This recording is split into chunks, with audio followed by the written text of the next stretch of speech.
Kate Blackwell thought she knew everything about power, until the moment fire exploded through Miller's diner and the man she'd just humiliated became the only thing standing between her and death. The CEO who'd mocked a small-town carpenter's paint-stained hands watched those same hands pull her from the flames. Sometimes salvation comes from the people we're quickest to dismiss. This is the story of one blind date, one explosion, and the moment everything changed. Stay until the end and comment your city below. I want to see how far this story travels. The rain had started as a whisper against the windows of Miller's Diner, that old brick and chrome establishment on the corner of 5th and Main, where the coffee was always too strong and the pie was always just right. Kate Blackwell sat in the back booth, the one with the cracked red vinyl that had seen better decades, and checked her Rolex for the 4th time in 10 minutes. 7:43. Her blind date was late. She shouldn't have agreed to this. Blind dates were for desperate people, for lonely hearts who couldn't navigate the modern dating landscape, for individuals who needed their friends to intervene in their romantic lives like some kind of relationship welfare program. Kate Blackwell was none of those things. She was the CEO of Blackwell Industries, a tech empire she'd built from a college dorm room into a company worth $300 million. She had a corner office on the 37th floor with views that made grown men weep, a penthouse in the city that cost more per month than most people earned in a year, and a calendar so packed with power lunches and board meetings that she had to schedule time to breathe. But Rebecca, her college roommate and the closest thing Kate had to a best friend, had been relentless. "You're going to die alone in that glass tower of yours," Rebecca had said over martinis at their monthly catch-up, which Kate had almost canceled twice. "When was the last time you went on an actual date? And no, investor dinners don't count." "I'm busy building an empire," Kate had replied, swirling the olive in her glass. "Romance is a luxury I can't afford right now. It's been 8 years since Marcus." The name had landed like a stone in still water. Marcus. The Harvard MBA with the perfect smile and the even more perfect betrayal, who'd stolen her prototype designs and launched a competitor company before their engagement party invitations had even been mailed. That had been the lesson Kate needed. Trust no one, depend on yourself, and never let anyone close enough to access your vulnerabilities or your intellectual property. "This guy is different," Rebecca had insisted, pulling out her phone to show Kate a picture. "His name is Ethan. He's genuine, kind, stable. He's not in tech. He's not trying to climb any corporate ladders. He's just a good man, widowed, raising a daughter. Works with his hands. My husband's cousin knows him, says he's the most decent human being in 3 counties." Kate had barely glanced at the photo, a blur of flannel and dark hair. "Works with his hands? What is he, a blacksmith?" "He's a carpenter, builds custom furniture, does renovation work." "Kate, not every man is Marcus. Some people are exactly who they appear to be." And so Kate had agreed, partly to stop Rebecca's nagging, and partly because a small, carefully hidden part of her wondered if maybe, just maybe, Rebecca was right. Maybe there was something to be said for simplicity, for a life less complicated than hostile takeovers and quarterly earnings reports. That optimism had lasted until approximately 7:23, when Ethan Hale had walked through the door of Miller's Diner. He was tall, she'd give him that, probably 6'2", with broad shoulders that suggested manual labor rather than gym memberships. His hair was dark and slightly too long, curling at the collar of a flannel shirt that had definitely seen better days. Paint stains dotted the fabric in shades of cream and forest green. His jeans were clean but faded, and his boots, actual work boots with scuff marks and worn leather, left small traces of sawdust on the diner's checkerboard floor. But it was his hands that Kate had noticed first. Rough, calloused, with faint scars across the knuckles. The hands of someone who worked for a living, who built things and fixed things, and probably couldn't tell a stock option from a stop sign. When he'd spotted her and smiled, a genuine, slightly uncertain smile that created crow's feet at the corners of warm brown eyes, Kate had felt her stomach sink. This was Rebecca's idea of her perfect match? This small-town carpenter with paint in his hair and dirt under his fingernails? "Kate?" he'd asked, approaching the booth with an awkward, endearing uncertainty. "I'm Ethan Hale. Sorry I'm a few minutes late. I was finishing up a rocking chair for Mrs. Chen down on Maple Street. and the final sanding took longer than I expected. He'd extended one of those rough hands, and Kate had shaken it briefly, noting the calluses against her own carefully manicured fingers. She'd spent $75 on this manicure 3 days ago. His hands probably hadn't seen moisturizer since the Clinton administration. "Please sit," Kate had said, her voice already cool, professional, the same tone she used with underperforming middle managers. Ethan had slid into the booth across from her, and she'd watched him take in the diner with obvious affection. The kind of look you give a place that holds memories, that means something beyond its functional purpose. "I haven't been here in months," he'd said, genuine warmth in his voice. "Mia, that's my daughter. She prefers the pizza place on 4th, but Miller's has the best coffee in town. Have you been here before?" "No," Kate had replied, not bothering to elaborate that she'd driven 45 minutes from the city, that this entire town was foreign territory to her, a place people pass through on their way to somewhere more important. "I don't usually venture out to this area." Something had flickered in Ethan's eyes. Awareness, maybe, or the first hint of understanding about exactly what kind of evening this was going to be. But his smile had held. "Well, you're in for a treat. The blueberry pie here is legendary. My late wife used to say it was the only thing in town that could compete with her mother's baking." The mention of his late wife had been meant, Kate understood, as an opening. A vulnerability offered freely, an invitation to connection. In the business world, volunteering personal information was a strategic error, something you only did with careful calculation. But Ethan had just laid it out there, honest and unguarded, like someone who didn't understand that openness was a weapon people could use against you. "That's nice," Kate had said, her tone making it clear that she didn't want to pursue this line of conversation. She'd picked up her menu, a laminated relic featuring items like the lumberjack special and Mama's meatloaf, and studied it with the intensity she usually reserved for merger proposals. The waitress had arrived then, an older woman with kind eyes and the name tag Dolores pinned to her uniform. "Well, if it isn't Ethan Hale! Haven't seen you in here in a coon's age, sweetheart. How's that beautiful little girl of yours?" "She's great, Dolores. Just turned 7 last month, growing like a weed and twice as stubborn." The affection in Ethan's voice had been impossible to miss. "7 already? Lordy, time flies. And who's this lovely lady you've brought with you?" Dolores had turned her warm smile to Kate, clearly delighted by the possibility of romance blooming in her booth. "This is Kate," Ethan had said before Kate could answer. "Kate, this is Dolores. She's been working here since before I was born, and she knows everyone's business before they do." "Guilty as charged," Dolores had laughed. "Now, what can I get you to? And don't you dare skip the pie, either of you. Fresh blueberry came out of the oven an hour ago." Ethan had ordered coffee and the pot roast dinner with a side of those famously perfect fries.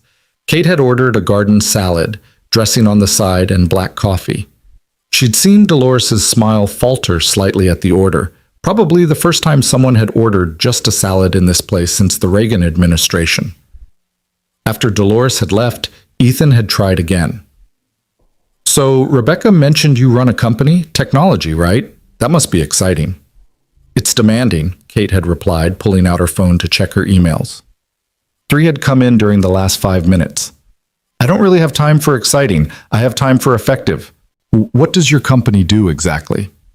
Kate had looked up from her phone, considering how to explain enterprise software solutions and cloud-based infrastructure to someone who probably thought the cloud was just where rain came from.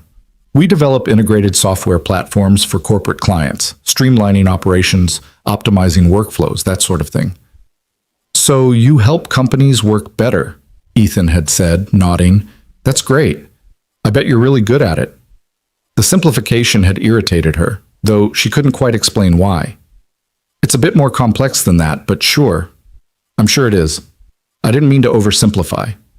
He leaned back in the booth, and Kate had noticed for the first time how he seemed comfortable in his own skin, unhurried in a way that felt almost alien to her. "I'm good with wood, not computers. Give me a piece of maple and a set of chisels, and I can build you anything from a dining table to a hope chest. But ask me to use anything more complicated than email, and I'm lost." "How quaint," Kate had said, and she'd seen him flinch slightly at the word. Their food had arrived, and Kate had picked at her salad while Ethan had eaten his pot roast with obvious enjoyment, occasionally commenting on the food or asking questions that Kate had answered with increasing brevity. He'd asked about her hobbies. She didn't have any. Her favorite books? She didn't read for pleasure. Her family? She had none, just distant cousins she hadn't spoken to in years. "What about you?" she'd finally asked, more out of obligation than interest. "What do you do when you're not building things?" "Mostly I spend time with Mia," he'd said, and his whole face had changed when he talked about his daughter, softened, lit from within. "We go hiking, do art projects, read together. She's obsessed with dinosaurs right now, so we've been to the Natural History Museum about 6 times this summer. I'm building her a treehouse in the backyard. She's helping, learning to use tools, measure things. Last weekend we spent 3 hours picking out exactly the right shade of purple paint for the walls." "Sounds time-consuming," Kate had commented. "It's time well spent," Ethan had replied, and there had been a slight edge to his voice now, the first hint of something other than patient friendliness. "She's 7 years old. She lost her mother when she was 3. Time with her isn't something I consider a cost. It's the whole point." Kate had felt something uncomfortable twist in her chest. Shame, maybe, or the recognition that she'd just said something casually cruel to a man who'd experienced real loss, but instead of apologizing, she'd pivoted. "How did she, if you don't mind me asking?"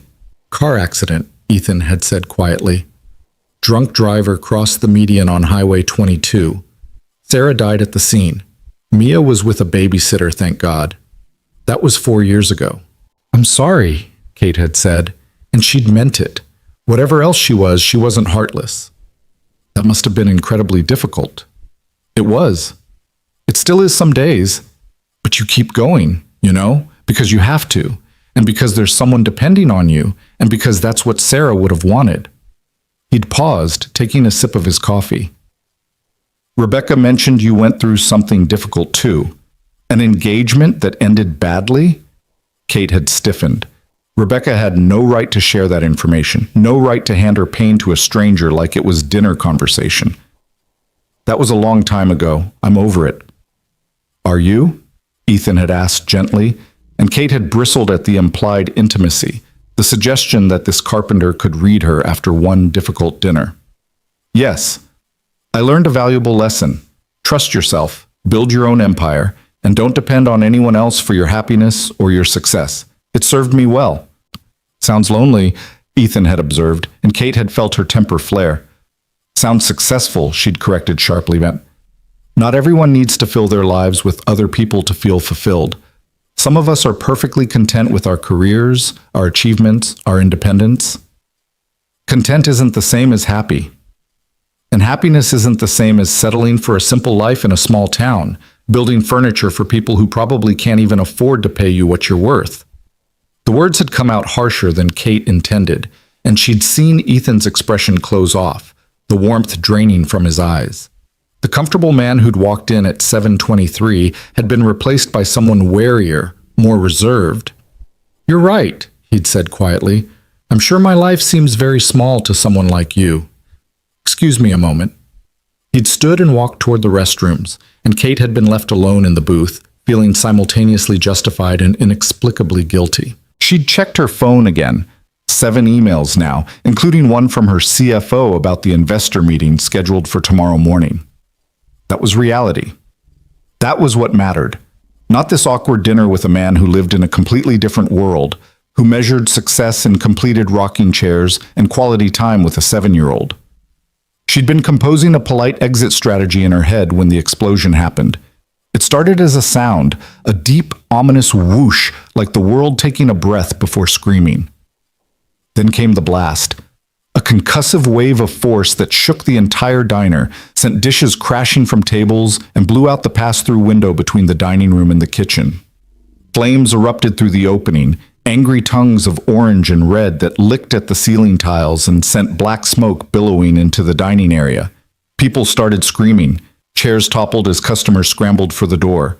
Dolores dropped a tray, her face white with shock. The smoke alarm added its shrill voice to the chaos, and Kate found herself frozen in the booth, her mind trying to process what had just happened while her body refused to cooperate. Through the smoke and confusion, she saw Ethan emerge from the hallway near the restrooms. For a split second, their eyes met across the chaos, and Kate saw something in his expression that she'd never seen before. Absolute clarity of purpose, zero hesitation. While everyone else was running toward the door, Ethan was running toward the fire. "Everyone out, now!" he shouted, his voice cutting through the panic with command born of experience. "Dolores, help the people in the front booths. Is anyone in the kitchen?" The cook, Jimmy, he was right there when Dolores's voice broke. Ethan didn't wait for more. He grabbed a tablecloth, dunked it in someone's water pitcher, and wrapped it around his face. Then he ran straight through the flames into the kitchen. Kate found herself moving then, propelled by something she couldn't name, fear, instinct, the surreal nature of watching someone run toward danger while everyone else ran away. She made it to the door with the crush of other customers, but instead of going through, she stopped, pressed against the wall, watching. The diner was emptying fast. Customers poured into the street, coughing and crying. Somewhere in the distance, sirens began to wail, fire trucks, ambulances, police. The response time in this small town was apparently better than in the city, where you could wait 15 minutes just for someone to answer your 911 call. Through the smoke, Kate could see shapes moving in the kitchen. Ethan appeared, half carrying a man in a cook's uniform, Jimmy, presumably, who was coughing violently and clutching his arm. Ethan guided him toward the door, shouting, "Get out! Everyone out!" But he didn't follow his own command. As soon as Jimmy was clear, Ethan turned back to the inferno. Kate watched in disbelief as he moved through the kitchen with purpose, seemingly oblivious to the flames and smoke. What was he doing? What could possibly be worth going back in there for? "Is everyone out?" A firefighter appeared beside Kate, pulling her toward the door. "Ma'am, you need to evacuate now." "There's someone still in there," Kate said, surprised by how rough her voice sounded. "The man who just brought the cook out. He went back in." The firefighter swore and spoke into his radio, but Ethan was already emerging again, this time supporting an elderly man Kate recognized from the counter, someone who must have been in the restroom during the initial panic. Ethan's flannel shirt was singed, his face was streaked with soot, and his eyes were red from smoke exposure, but his movements were controlled, efficient. "Propane line," he shouted to the firefighters who were now rushing in. "Main shutoff is on the back wall, left side. I couldn't reach it. Too much heat." The firefighters went to work with practiced precision, but Ethan wasn't done. "Dolores!" he called out, scanning the crowd that had gathered in the street. "Dolores, are you out?" "I'm here, sweetheart." The waitress emerged from the crowd, her uniform covered in coffee stains and her eyes streaming tears. From smoke or emotion, Kate couldn't tell. "How many staff were working tonight?" Ethan demanded. "Just me and Jimmy in front, Carlos and Miguel in the kitchen, and Tom was washing dishes." "Carlos!" A man Kate hadn't noticed before raised his hand, one of the cooks, presumably. "Miguel and Tom." "Here!" Two more voices from the crowd. Ethan visibly sagged with relief, bending forward to brace his hands on his knees as he coughed violently. A paramedic rushed over with an oxygen mask, but he waved it away. "The customers, did everyone get out?" "Counting now," a police officer reported, moving through the crowd. Kate found herself walking toward Ethan, her legs unsteady, her mind still struggling to process what she'd just witnessed. The man she'd spent the last 40 minutes insulting, whose life she'd dismissed as small and simple, had just run into a burning building, multiple times. While she'd frozen, while everyone else had run, he'd charged into fire to save strangers. "Are you okay?" The words felt inadequate, but they were all she had. Ethan looked up, and for a moment Kate saw the toll the last few minutes had taken. The pain in his smoke-reddened eyes, the trembling in those rough, capable hands. But then he straightened, and his expression became neutral, polite. The same expression you'd give a stranger. "I'm fine. Are you hurt?" "No, I got out early. You..." Kate struggled to find words. "You saved people. You went back in." "Someone had to," Ethan said simply. He accepted the oxygen mask from the paramedic this time, taking a few deep breaths before continuing. The propane line was leaking. If it had reached full ignition, the whole building could have gone up, maybe damaged the structures on either side. "We were lucky the explosion was relatively contained." "How did you know what to do?" Kate asked. How did you know about the propane line? I was a firefighter, Ethan interrupted, his voice flat. Before I became a carpenter. I spent 8 years with Engine Company 12 in Portland. Responded to hundreds of calls, probably a dozen serious explosions. You don't forget that training. Kate felt something cold settle in her stomach. Rebecca didn't mention that. Rebecca doesn't know. I don't advertise it. I left the department after Sarah died. Couldn't maintain that job in single parenthood. Too many late shifts, too many dangerous calls, too much risk that Mia could lose both parents. He handed the oxygen mask back to the paramedic. I need to call my daughter. She's with my neighbor tonight, but she'll hear about this, and I need to let her know I'm okay before she panics. He walked away without waiting for a response, pulling out a phone that had somehow survived the chaos. Kate watched him go, watched him lean against a parked car as he made the call, watched the transformation in his body language as he clearly spoke to his daughter, all the tension draining away, replaced by gentleness. That man's a damn hero. Dolores appeared at Kate's elbow, wrapped in a blanket someone had provided. Saved Jimmy's life, no question. Jimmy was right next to the stove when the line blew. Would have been a lot worse if Ethan hadn't grabbed him so fast. He said he used to be a firefighter, Kate said, still watching Ethan. Damn good one too, from what I heard. Left to take care of his little girl after the accident. Now he builds furniture and fixes up houses and volunteers with the youth center. Dolores shook her head. Some men talk about being good. Ethan Hale just is. That little girl of his is lucky to have a daddy like that. Kate didn't respond. She was too busy recalculating everything she'd thought she knew about the man she'd dismissed so casually over dinner. The paint-stained flannel wasn't a lack of sophistication. It was evidence of honest work. The rough hands weren't a mark of limitation. They were proof of capability. The simple life she'd sneered at wasn't settling. It was choosing what mattered. And she'd spent an hour making him feel small. The fire was under control now, the flames reduced to smoldering ash and the occasional flare-up that firefighters quickly extinguished. The diner was destroyed. That was clear even from the street.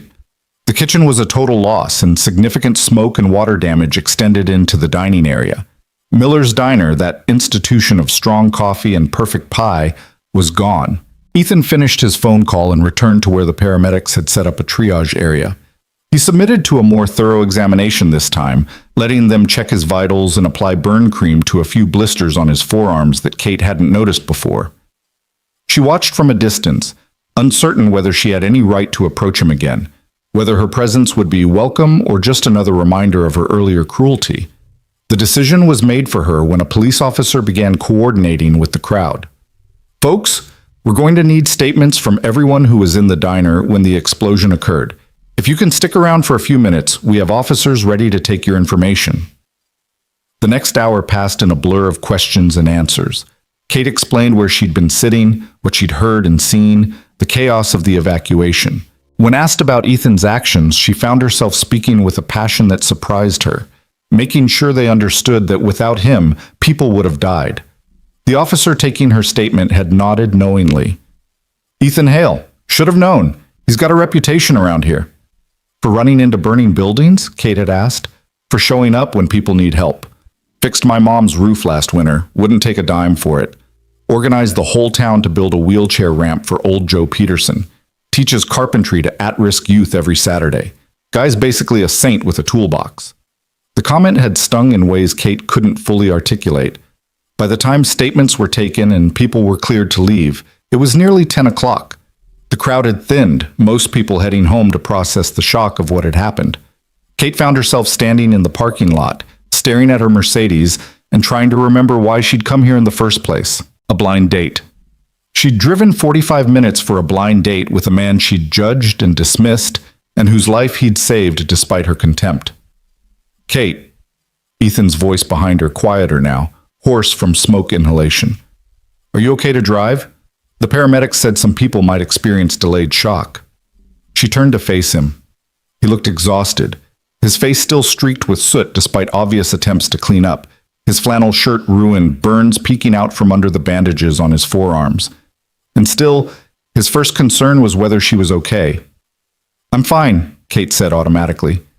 Then, because those words were inadequate, thank you for what you did. You saved lives tonight. Just training kicking in, Ethan replied, but Kate shook her head. No, training gets you through the door. Courage keeps you going back. You could have left with everyone else, but you didn't. That's not training, that's character. Something flickered in Ethan's eyes. Surprise, maybe, or reassessment. I appreciate that. The silence stretched between them, filled with everything Kate wanted to say and didn't know how. Finally, she forced herself to speak the truth she owed him. I was horrible to you tonight, before the fire, during dinner. I judged you, dismissed you, made you feel inadequate because my own insecurities made me need to feel superior. There's no excuse for that. I'm sorry. Ethan studied her for a long moment, and Kate made herself hold his gaze, made herself not look away from whatever judgment she saw there. Finally, he nodded slowly. Apology accepted. For what it's worth, you weren't entirely wrong. My life is simple compared to yours. I do live in a small town, work with my hands, spend my evenings reading dinosaur books with a 7-year-old. By a lot of standards, especially the ones you're used to, that probably does seem small. It's not, Kate said quickly. Tonight proved it's not. You have skills I can't even imagine, courage I don't possess, and a life built around things that actually matter. My empire is software and stock options and quarterly earnings. Yours is knowing how to save lives and building tree houses and showing up for your community. One of those is worth a hell of a lot more than the other. I don't think it's a competition, Ethan said gently. Different people build different lives. Yours is valuable in its own way. But is it? Kate heard herself ask, the question emerging from somewhere deeper than she'd meant to access. Is it really valuable, or is it just expensive? Is it meaningful, or just busy? Tonight, when that explosion happened, I froze. I couldn't move, couldn't think, couldn't help. I've spent 15 years building a company, accumulating success, proving I don't need anyone. And in the moment when it mattered, when people needed help, I was useless. You weren't useless. You evacuated. You didn't panic. You made sure everyone was accounted for. While you ran into fire, Kate countered, multiple times. For strangers, one of whom had spent the last hour treating you like you weren't worth her time. Ethan's expression softened slightly. I didn't run in there for you, Kate. I ran in because there were people who needed help, and I had the ability to provide it. That's all. No judgment, no keeping score, no conditions on who deserves to be saved based on how they treat me at dinner. The words, kind as they were clearly meant to be, landed like a blow. They highlighted the difference between them more clearly than any of Kate's earlier insults had. He acted based on principle, on innate decency, while she calculated angles and protected herself and kept careful tallies of who owed what to whom. I should let you go, Kate said, suddenly desperate to leave, to get in her car and drive away from this small town and this man who was making her question everything about the life she'd built. I'm sure your daughter is worried, despite your call, and I have a meeting in the morning that I need to prepare for. At 10 o'clock at night? After what just happened? Investor pitch, $30 million on the line. The prep work doesn't stop because of a kitchen fire. That wasn't a kitchen fire. That was a gas explosion that could have killed everyone in that building. Ethan's voice was sharp now, frustrated. You almost died tonight, Kate. Doesn't that warrant at least a moment of processing? Processing doesn't prepare presentations or secure funding, Kate replied, her defenses snapping back into place with practiced ease. I've built my company by staying focused, by not letting emotion or circumstance derail my objectives. And how's that working out for you? Ethan asked quietly. All that focus, all that control, does it make you happy? Kate felt anger flash through her, not at him, but at the question itself, at the way it seemed to see through every carefully constructed wall she'd built. Happiness is overrated. Success is measurable. So is loneliness, Ethan observed. Then he sighed, running a hand through his soot-darkened hair. I'm sorry. That wasn't fair. You don't owe me explanations about your life choices, and I shouldn't be pushing. Tonight's been intense, and I think we're both probably not at our best. He was giving her an out, Kate realized, offering a graceful exit from a conversation that was cutting too close to truths she didn't want to examine. The smart thing, the strategic thing, would be to take it. Instead, she heard herself say, You're right, though. I am lonely. I just don't usually admit it, even to myself. Ethan's expression shifted. Surprise, then something gentler. Kate, I should go, she interrupted, unable to handle whatever kindness he was about to offer. Thank you again for everything, and I'm sorry for all of it. She turned toward her car, keys already in her hand, escape just a few steps away. But before she could reach the door, Ethan spoke again. Kate, wait, your left rear tire is flat. She stopped, turned, and stared at her Mercedes. Sure enough, the rear driver's side tire was completely deflated, the rim nearly touching the pavement. You've got to be kidding me. Probably picked up debris during the evacuation. There's glass and metal all over the street. Ethan walked over to inspect the damage. Do you have a spare? Yes, I think. Kate opened the trunk, which revealed a spare tire and a jack she'd never used and had no idea how to operate. I usually just call roadside assistance, which is going to take hours tonight, given everything that's happened.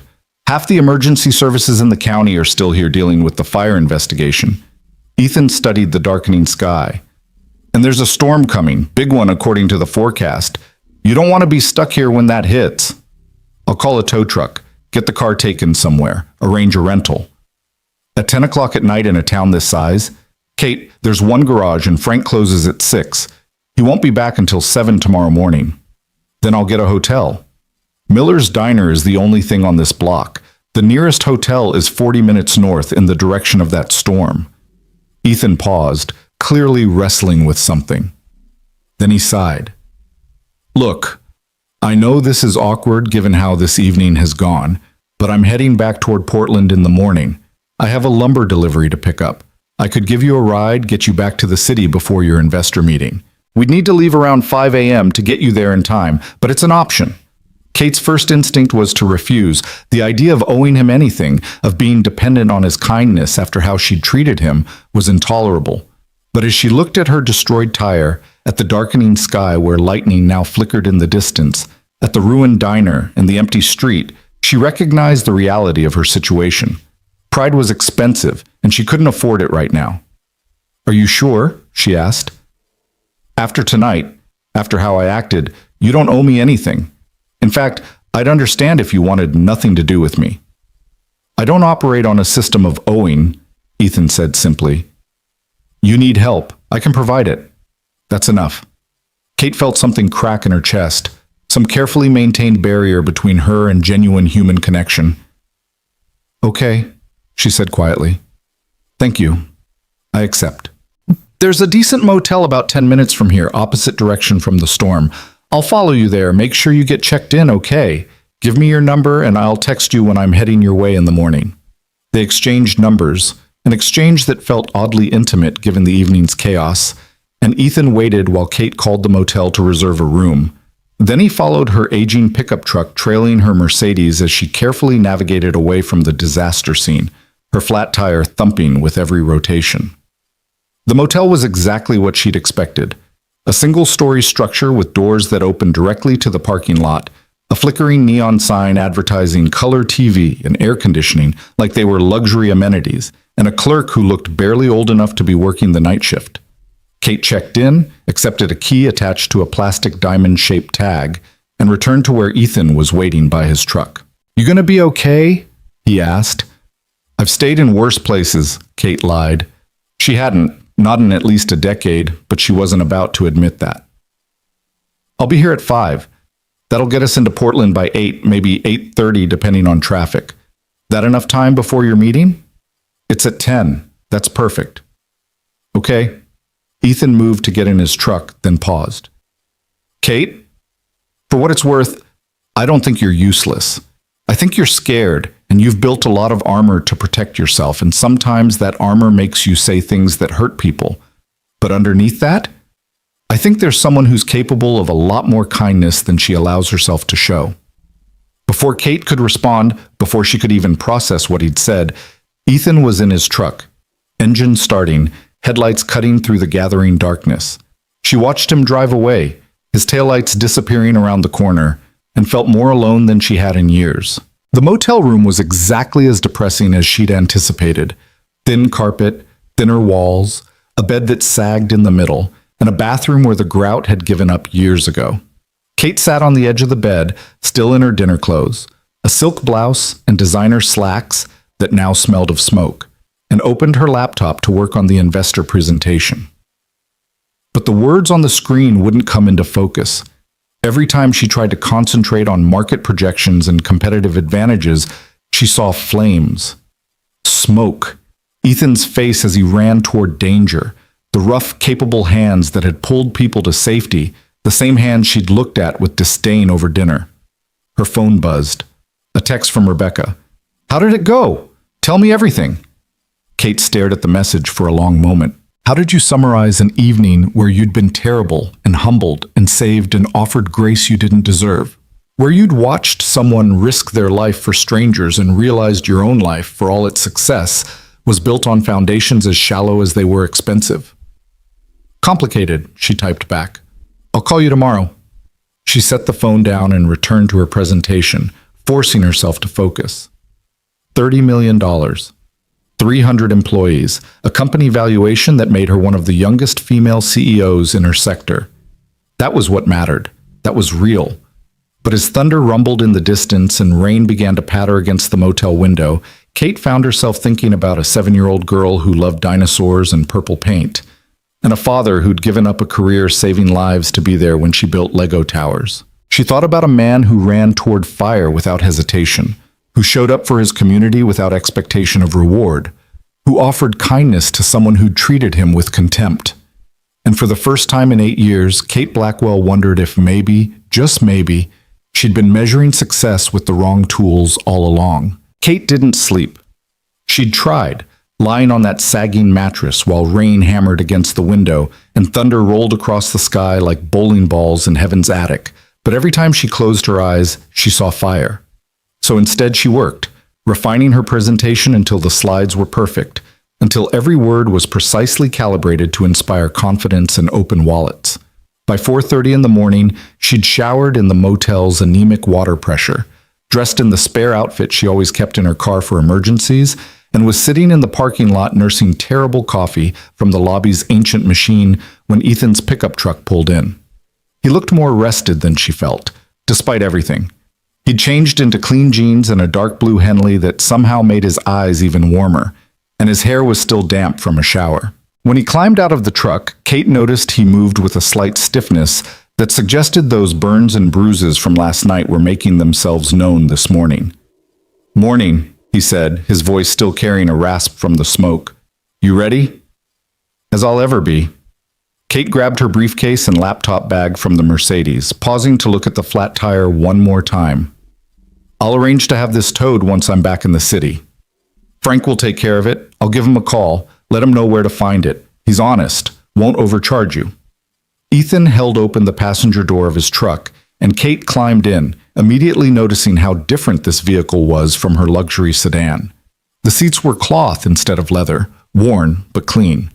The cab smelled like sawdust and coffee, with hints of something sweeter, maybe the purple paint Ethan had mentioned his daughter picking out. A child's car seat was buckled in the back, and a small stuffed triceratops sat in the cup holder. "Sorry about the mess," Ethan said, following her gaze as he settled into the driver's seat. "Mia leaves evidence of her existence everywhere she goes." "It's not messy," Kate said, and she meant it. It was lived in, loved in.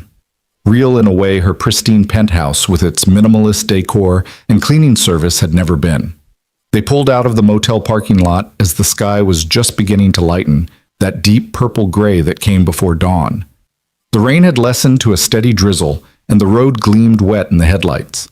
For the first few minutes, they drove in silence, and Kate found herself studying Ethan's profile when she thought he wasn't looking. The strong line of his jaw, the slight crinkles at the corners of his eyes that suggested he smiled more than he frowned, the capable hands on the steering wheel that had pulled people from fire just hours ago.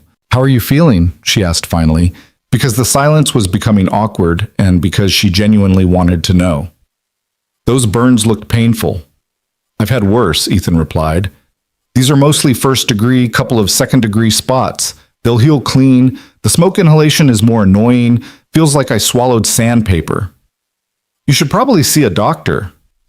"I will. I have a checkup scheduled with my GP next week anyway. I'll have her take a look. He glanced over at her. What about you? Did you sleep at all? Not really. Too much adrenaline, I think. And I needed to finish my presentation. The $30 million pitch. Yes. Kate pulled out her phone, checking emails even though nothing important would have come through at 4:30 in the morning. It was habit, the same way some people bit their nails or tapped their feet. It's a crucial meeting. If we secure this funding round, we can expand into 3 new markets, double our development team, and potentially go public within 18 months. That sounds like a lot of growth very fast, Ethan observed. Is that what you want? To go public? It's the logical next step. Scale up, increase valuation, provide returns for our current investors. That's how you build a successful company. And after you go public, what's the next goal? Kate opened her mouth to answer, then stopped. It was a question she'd been asked dozens of times by reporters, investors, and board members, and she always had a ready response about market expansion and industry leadership in creating shareholder value. But sitting in this pickup truck that smelled like sawdust and purple paint, with a man who'd traded a career saving lives for bedtime stories with a 7-year-old, those rehearsed answers felt hollow. I don't know, she admitted quietly. I haven't really thought that far ahead. There's always another goal, another milestone. I guess I just keep moving forward. Toward what, though? Ethan asked, not unkindly. I'm not trying to be difficult, Kate. I'm genuinely curious. You've built something impressive, clearly. But is it taking you somewhere you actually want to go, or are you just moving because stopping feels like failure? The question hit uncomfortably close to truths Kate had spent years avoiding.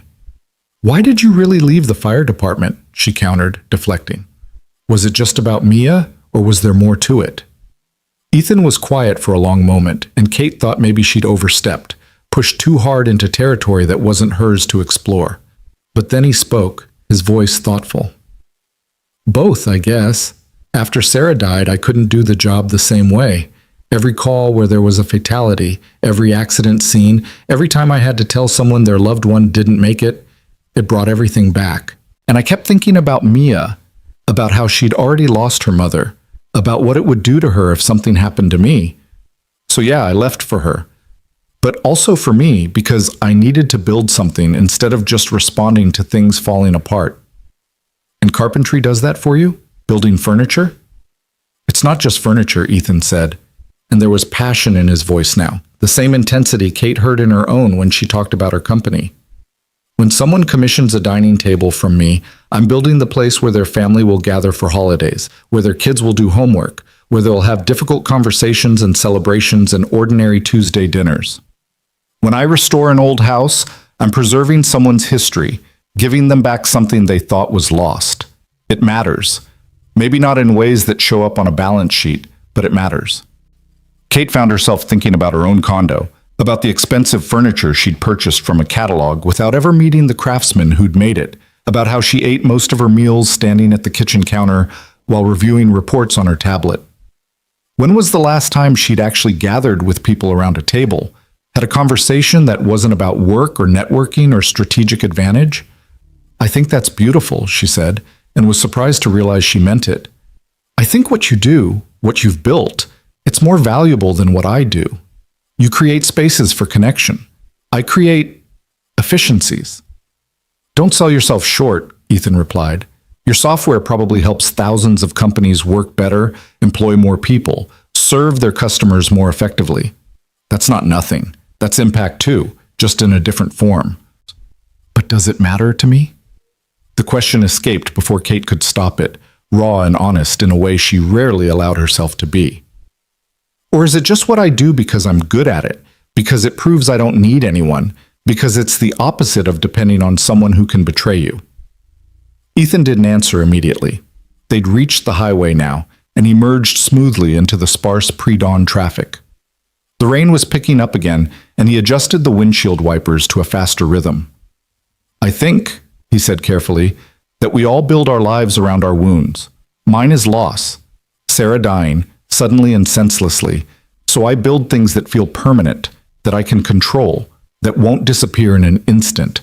Yours is betrayal, from what you mentioned last night. So you build walls, maintain control, make sure you're never vulnerable to someone else's choices. Neither approach is wrong, Kate, but maybe both are incomplete. What's the complete version? Kate asked. Kate bet. I'm still figuring that out myself, Ethan admitted. But I think it involves being brave enough to need people again, even when you know they might leave. Building something that matters, even when you can't control all the outcomes. Showing up for life, even when it scares you. They drove in silence for a while after that, and Kate watched the landscape transition from small town to countryside to the beginnings of suburban sprawl. The rain intensified, drumming against the truck's roof with increasing violence, and the sky remained stubbornly dark despite the approaching dawn. Lightning flickered on the horizon, and thunder followed seconds later. Storm's getting worse, Ethan noted, frowning at the sky. Weather reports said it would pass to the south, but this looks like it's heading right for us. Will it slow us down? Kate checked the time on her phone. 5:45. They still had over 4 hours before her meeting, and Portland was maybe 90 minutes away under normal conditions. Might. Depends on how bad it gets. Even as he spoke, the rain intensified further, becoming a deluge that reduced visibility to almost nothing. Ethan slowed the truck, flipping the wipers to their highest setting. This is heavier than I expected. Weather radar must have been wrong about the path. The highway ahead was nearly empty. Most people had the good sense not to drive through a storm like this. Kate could barely see the taillights of the few vehicles ahead of them, vague red smudges in the gray curtain of rain. Wind buffeted the truck, and she found herself gripping the door handle as they swayed slightly. Maybe we should pull over, she suggested, trying to keep the nervousness out of her voice. Wait it out. Yeah, I think you're right. There's a rest stop about 5 miles ahead. We can... The impact came without warning. Something massive and dark flew across the road ahead of them, and Ethan slammed on the brakes, the truck hydroplaning slightly before the tires caught traction. Through the rain, Kate could barely make out what had happened. A tree, massive and old, had fallen directly across the highway. Not just fallen, but shattered, split by lightning and scattered across both lanes like a giant's game of pickup sticks. Jesus, Ethan breathed, bringing the truck to a complete stop about 30 feet from the debris. That was close. Another few seconds and we'd have been right under it.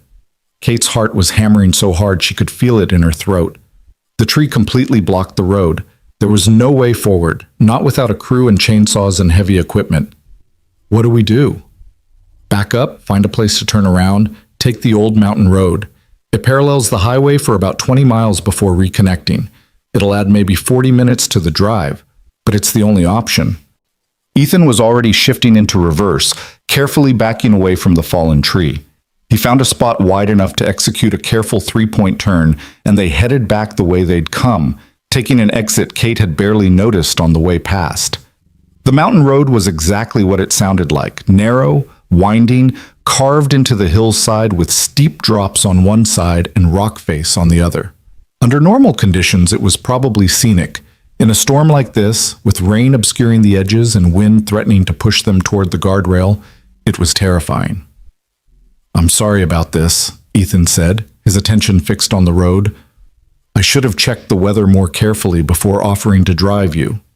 You couldn't have known, Kate replied, and I'm the one who needed the ride. If anything, I should be apologizing for putting you in this situation. Nobody's at fault. Sometimes storms just happen. He navigated a particularly sharp curve with steady hands. Though I have to admit, this is turning into quite the memorable blind date. Fire, explosions, midnight confessions, and now a mountain storm. Rebecca really knows how to set up an evening. Despite everything, Kate found herself laughing, a short, slightly hysterical sound that surprised them both.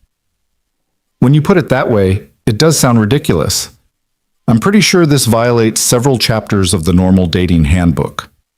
I don't think we're exactly handbook people, Ethan observed with a slight smile. You run a tech empire and work through the night. I build furniture and read dinosaur books. We're both probably too weird for the normal rules anyway. Weird, Kate repeated, testing the word. I don't think anyone's ever called me weird before. Driven, yes. Intimidating, frequently. Cold, more times than I care to count. But not weird. Well, you are. In a good way, I think. You're smart enough to build something from nothing, tough enough to survive betrayal and keep moving forward, and honest enough to apologize when you're wrong. That's pretty weird by most standards. Most people can't manage one of those things, let alone all three. Kate felt something warm unfurl in her chest, something she couldn't quite name but that felt dangerously like hope. Before she could respond, the truck lurched violently to the right, and Ethan swore under his breath as he fought to maintain control. What was that? Kate's hands were braced against the dashboard. Felt like the tire caught something. Ethan eased the truck to a stop at a slightly wider section of the road, where a rocky outcropping provided some shelter from the worst of the wind. He put the vehicle in park and sat for a moment, hands still on the wheel. I need to check it out. Stay here.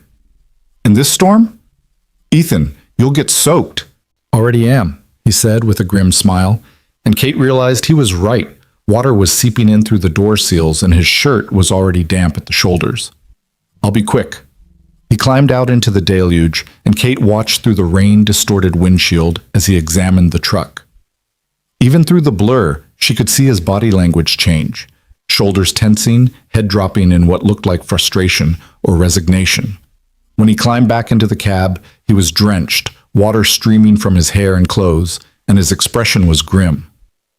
Bad news? Kate asked, though his face had already told her the answer. Fuel line damage.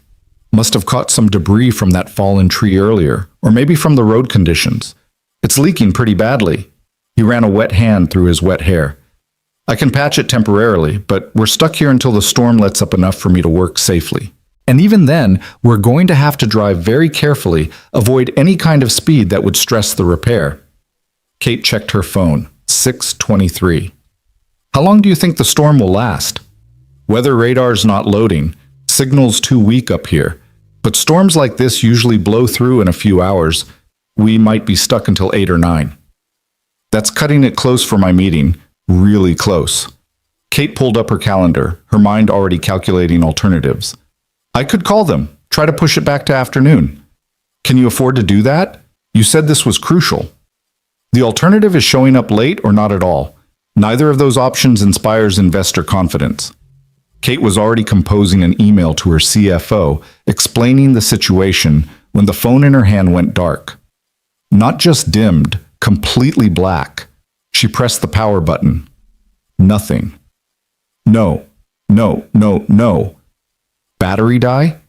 It was at 60% 10 minutes ago. Kate held down the power button, tried the side buttons, performed every restart sequence she knew. The phone remained dead, an expensive paperweight.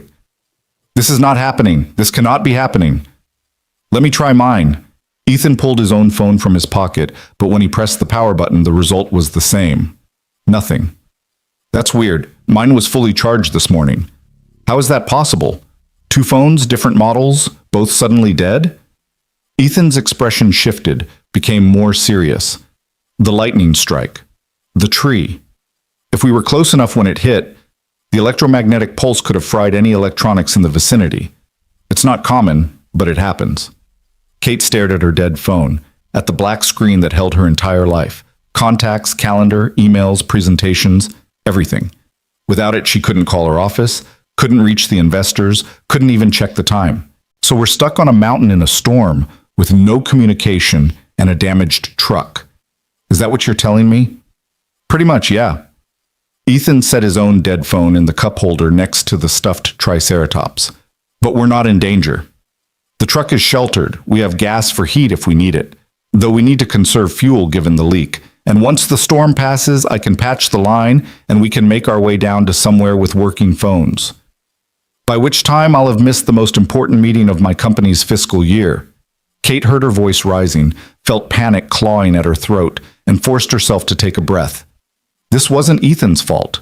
None of this was his fault. He'd offered her help, and instead of a simple drive, they'd ended up in the middle of a nightmare. I'm sorry.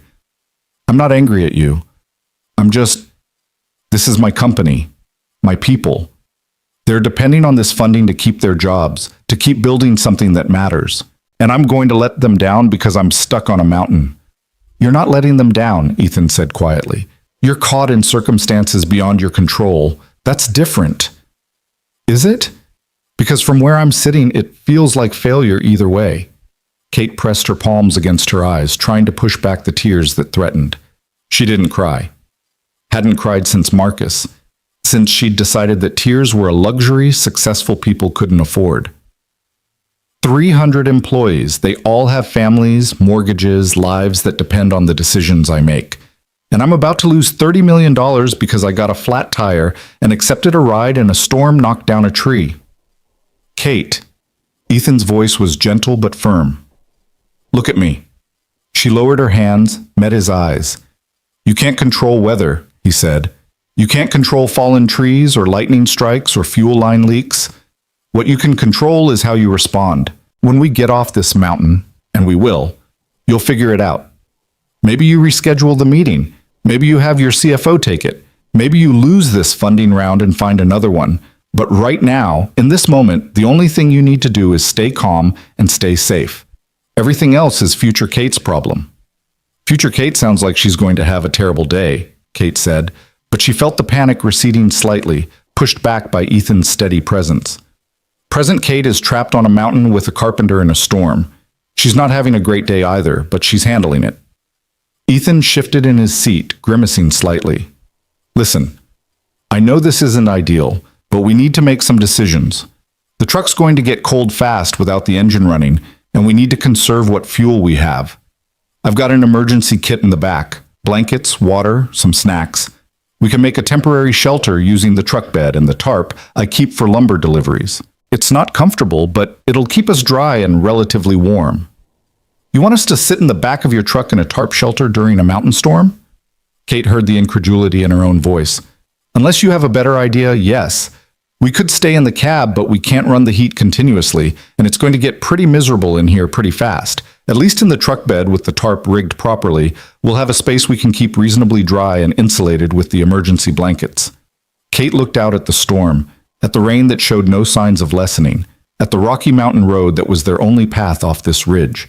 Then she looked at Ethan, at this man who'd saved her life last night and was now calmly proposing to build a shelter in a truck bed like it was the most reasonable thing in the world. Okay, she said, because what else was there to say? Show me what to do. The next 20 minutes were a crash course in survival pragmatism. Ethan worked with efficient purpose, his firefighter training evident in how he assessed the situation and executed solutions. He showed Kate how to help him rig the tarp between the truck bed walls and the raised tailgate, creating a space that was maybe 6 feet by 4 feet, cramped but protected from the worst of the rain. He laid down foam pads from his emergency kit, covered them with emergency blankets, and created a space that wouldn't win any comfort awards, but was infinitely better than sitting in the increasingly cold truck cab. Kate found herself following his instructions without her usual need to question or control, recognizing that this was his expertise, his domain. When he asked her to hold the tarp while he secured it with bungee cords, she held it. When he needed her to pass him supplies from the emergency kit, she passed them. It was oddly freeing, this temporary surrender of control to someone who actually knew what he was doing. You're really good at this, she observed as Ethan made a final adjustment to the tarp, ensuring water would run off the sides rather than pooling. 8 years responding to emergencies gives you a lot of practice at making the best of bad situations, he replied. Plus, I camp with Mia a lot. She's tough, inherited her mother's adventurous spirit, but I've learned to be prepared for anything when you're in the wilderness with a 7-year-old. They climbed into the makeshift shelter, arranging themselves as comfortably as possible in the confined space. The tarp above them drummed with rain, but the interior was surprisingly dry and protected from the wind. Ethan had set up a small battery-powered lantern that cast a warm glow, making the space feel less like a survival situation and more like an odd sort of camping trip. Hungry? Ethan pulled out energy bars from his kit. I've got granola, chocolate chip, or something that claims to be peanut butter, but mostly tastes like cardboard. Chocolate chip, Kate said, accepting the bar. She couldn't remember the last time she'd eaten an energy bar. Probably never, actually. Her meals came from high-end restaurants or delivery services that charged $20 for a salad, but sitting in this truck bed on a mountain in a storm, the simple chocolate chip bar tasted better than any Michelin-starred meal she could remember. Thunder crashed overhead, close enough to rattle the truck, and Kate flinched despite herself. Ethan noticed, his expression sympathetic. "You okay?" "Not a huge fan of storms," Kate admitted, "or heights, which makes being stuck on a mountain road even more fun." "We're safe here," Ethan assured her. "The truck's well positioned, the shelter's solid, and this storm will blow itself out. We just have to wait it out." "Waiting has never been my strong suit." "Yeah, I got that impression." There was amusement in Ethan's voice, gentle teasing rather than judgment. "You seem like someone who's used to making things happen, not waiting for them to happen." "Control is the only reliable thing in life," Kate said. "Everything else is just chaos waiting to disappoint you." "That's a bleak worldview."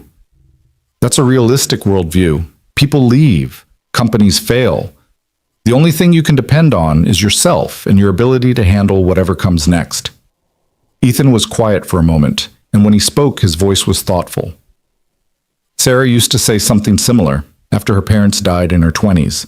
She'd built all these walls, convinced herself she was better off alone.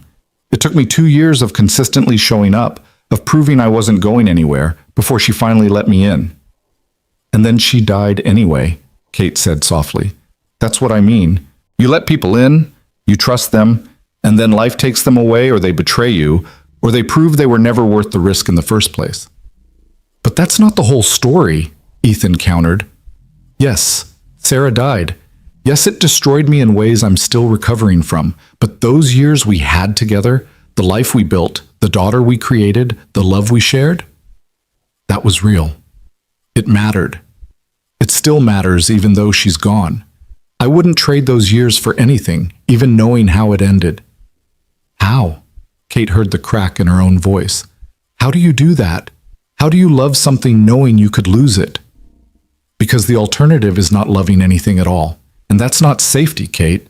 That's just a different kind of death."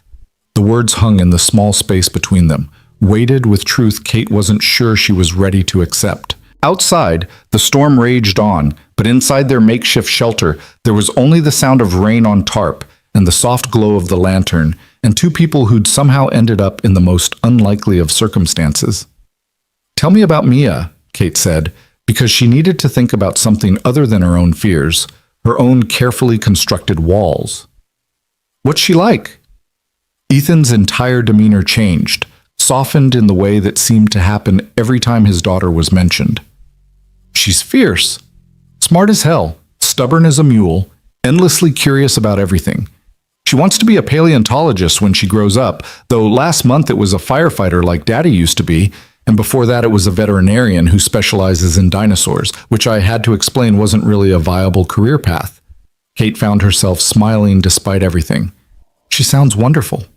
"She is. She's also exhausting and messy and has absolutely no concept of indoor voice. She asks approximately 8,000 questions per day, most of which I can't answer. Last week she wanted to know why the sky is blue, how birds know where to fly for winter, whether dinosaurs could have been different colors than we think, and if time is just something humans made up. All before breakfast." "What did you tell her?"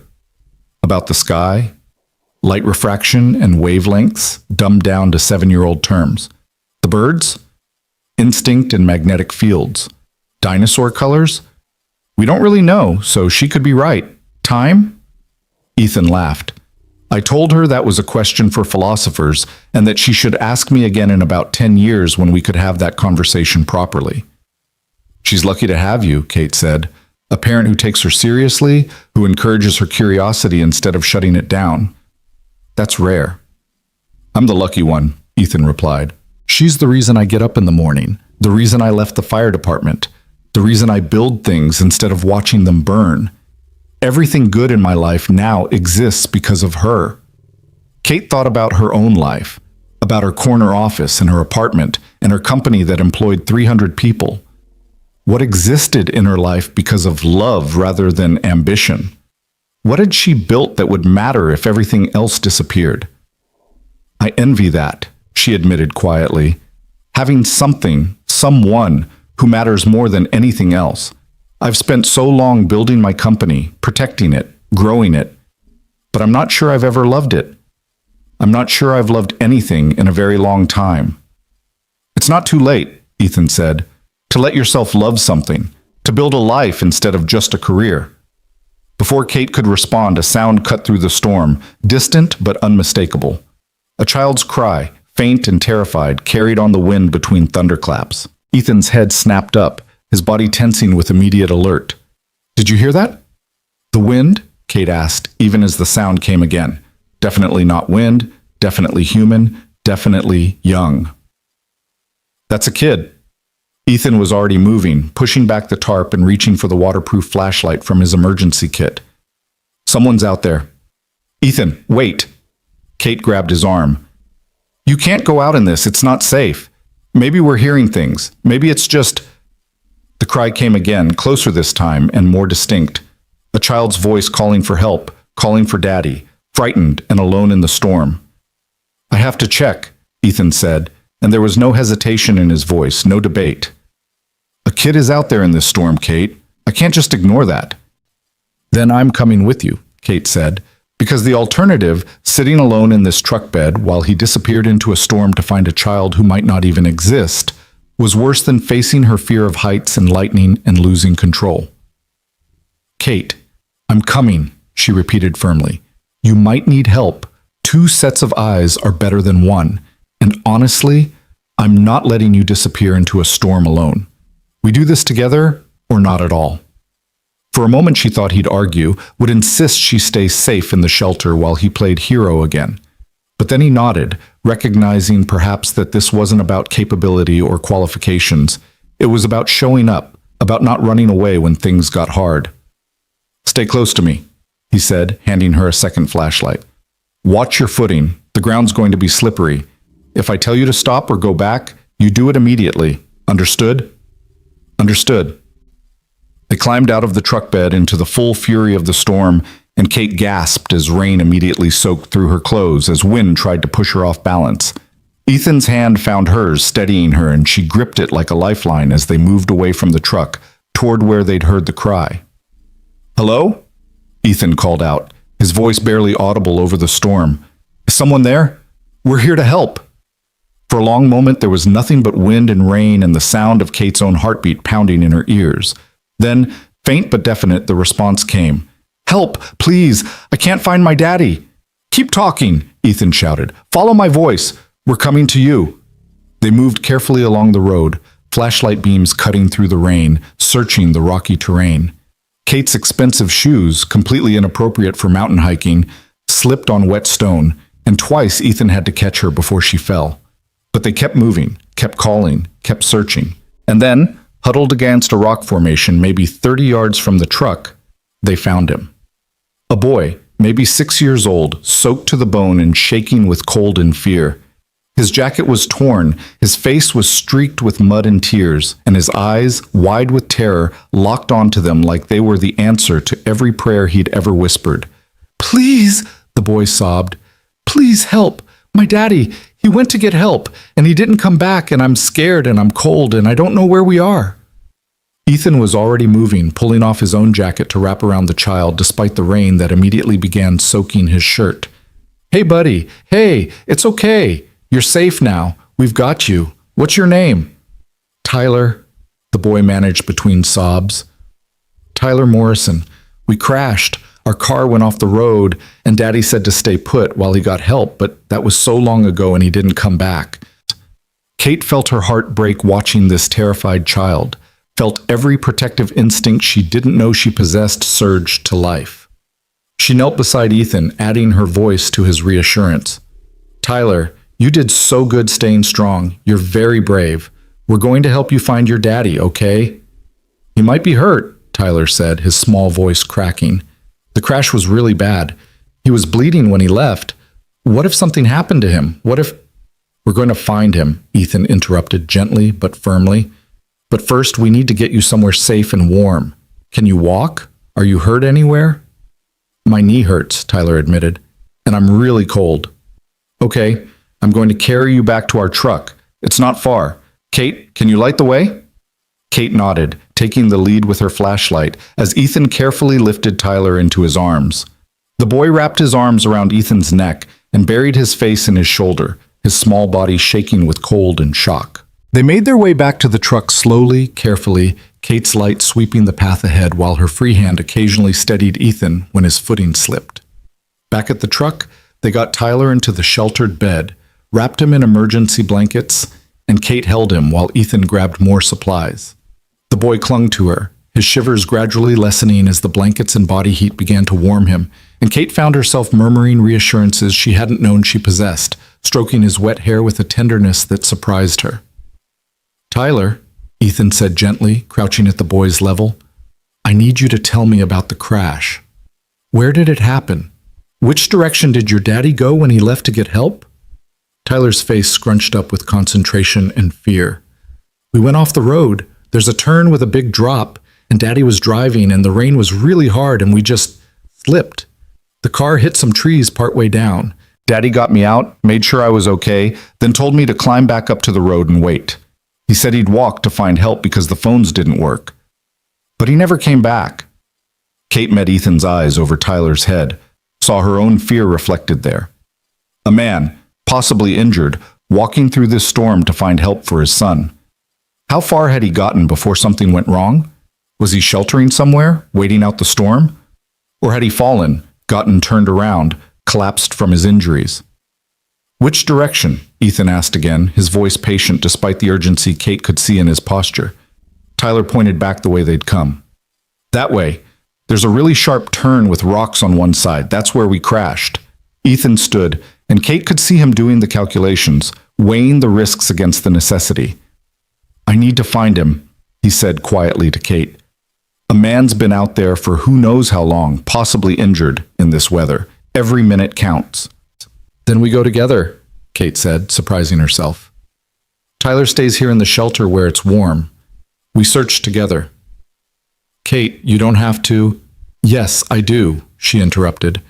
"You said it yourself earlier, showing up when it's hard, being brave enough to need people. Well, I'm showing up, and you might need me. An extra set of hands, an extra pair of eyes. You're not doing this alone." Something shifted in Ethan's expression, respect, gratitude, something deeper that Kate didn't have time to examine. He nodded. "Okay, together. But Tyler stays here, wrapped up warm." "Buddy," he addressed the boy directly, "we're going to find your dad, but you need to stay in the truck where it's safe and dry. Can you do that for me?" Tyler nodded, his small face determined despite the tears still streaking his cheeks. "Find my daddy, please." "We will," Kate promised, with a certainty she didn't entirely feel but that the boy needed to hear. "We'll bring him back to you." They geared up again, Ethan pressing more emergency supplies into Kate's hands. A whistle, a space blanket, water. "If we get separated, blow the whistle. 3 short blasts. I'll come find you. And Kate, thank you for this, for not running." "I'm done running," Kate said, and realized as the words left her mouth that she meant them in ways that went far beyond this storm, this mountain, this moment.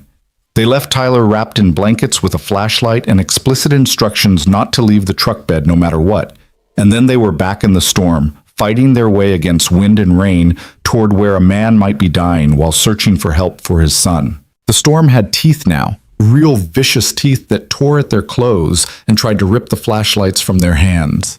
Kate had never experienced weather like this, the kind of raw, primal fury that made you understand why ancient peoples had worshipped storm gods and made sacrifices to appease the sky. Rain came at them sideways, each drop hitting like a tiny stone, and the wind howled through the mountain pass with a sound that was almost human, almost mocking. They moved along the road methodically, Ethan leading with his flashlight sweeping in wide arcs while Kate followed close behind, her beam searching the edges where the pavement gave way to rocky slope. Every few steps, Ethan would stop and call out, his voice barely carrying over the wind, and they'd both freeze to listen for any response that never came. Kate's legs were already burning from the effort of moving uphill against the storm, her lungs working overtime in the thin mountain air, and her hands, those carefully manicured hands that had never done anything more strenuous than type on a keyboard, were starting to blister where she gripped the flashlight. But she didn't complain, didn't slow down, because somewhere out here was a man who'd left his terrified son to find help, and that man deserved better than to die alone on a mountain while they gave up because things got difficult.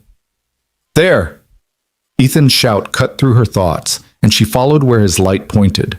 The sharp turn Tyler had described, marked by a section of damaged guardrail that had clearly been hit recently. Metal twisted outward, paint scraped away, and beyond it, nothing but darkness and the suggestion of a steep drop. They approached the break in the guardrail carefully, and Kate felt her stomach lurch as she looked over the edge. The slope fell away at a terrifying angle, maybe 40 or 50 degrees, covered in loose rock and scrub vegetation and disappearing into darkness that their flashlights couldn't fully penetrate. About 30 feet down, she could make out the shape of a vehicle, a sedan, dark-colored, wedged at an angle between two pine trees that had probably saved it from tumbling even further down the mountainside. "That's gotta be it," Ethan said, his voice tight. He was already assessing the slope, looking for the safest path down. Tyler said his dad got him out and told him to climb back up, which means the dad went down, not up. He's somewhere below us. Or he made it back to the road and went in the other direction looking for help, Kate offered, though even as she said it, she knew it was wishful thinking. A man who'd left hours ago would have found something by now. A house, a passing vehicle, some form of assistance. The fact that Tyler had been alone meant his father had never made it to civilization. "We have to check," Ethan said, and Kate could hear in his voice that he was already committed to this, already planning the descent. He could be injured down there, unable to climb back up, could have taken shelter by the car waiting for the storm to pass. Or he could be lying somewhere between here and there with a broken leg, or worse, Kate said, her mind cycling through worst-case scenarios with the same analytical precision she usually reserved for risk assessment in business deals. "Ethan, this slope is dangerous even in good weather. In this storm, with loose rock and poor visibility—" "I know the risks," Ethan interrupted, not unkindly. "I spent 8 years calculating risks and deciding whether the potential rescue was worth the danger. This man has a son waiting for him. That tips the scale for me. It always has." He was already pulling climbing rope from his pack. Of course he had climbing rope in his truck, because apparently Ethan Hale was prepared for every emergency scenario short of alien invasion and securing it around a sturdy boulder near the road. Kate watched as he worked with practiced efficiency, hands moving through knots she didn't recognize but that looked complex and secure. "I'm going down," Ethan said, testing the rope with his full weight. "I'll search the area around the car, see if I can find any signs of which direction he went. You stay here, keep your light on me so I can see, and if anything goes wrong—" "I'm coming with you," Kate said, because apparently she'd completely lost her mind in the last 24 hours. Yesterday, at this time, she'd been in her office reviewing quarterly reports, and now she was volunteering to rappel down a mountain in a storm.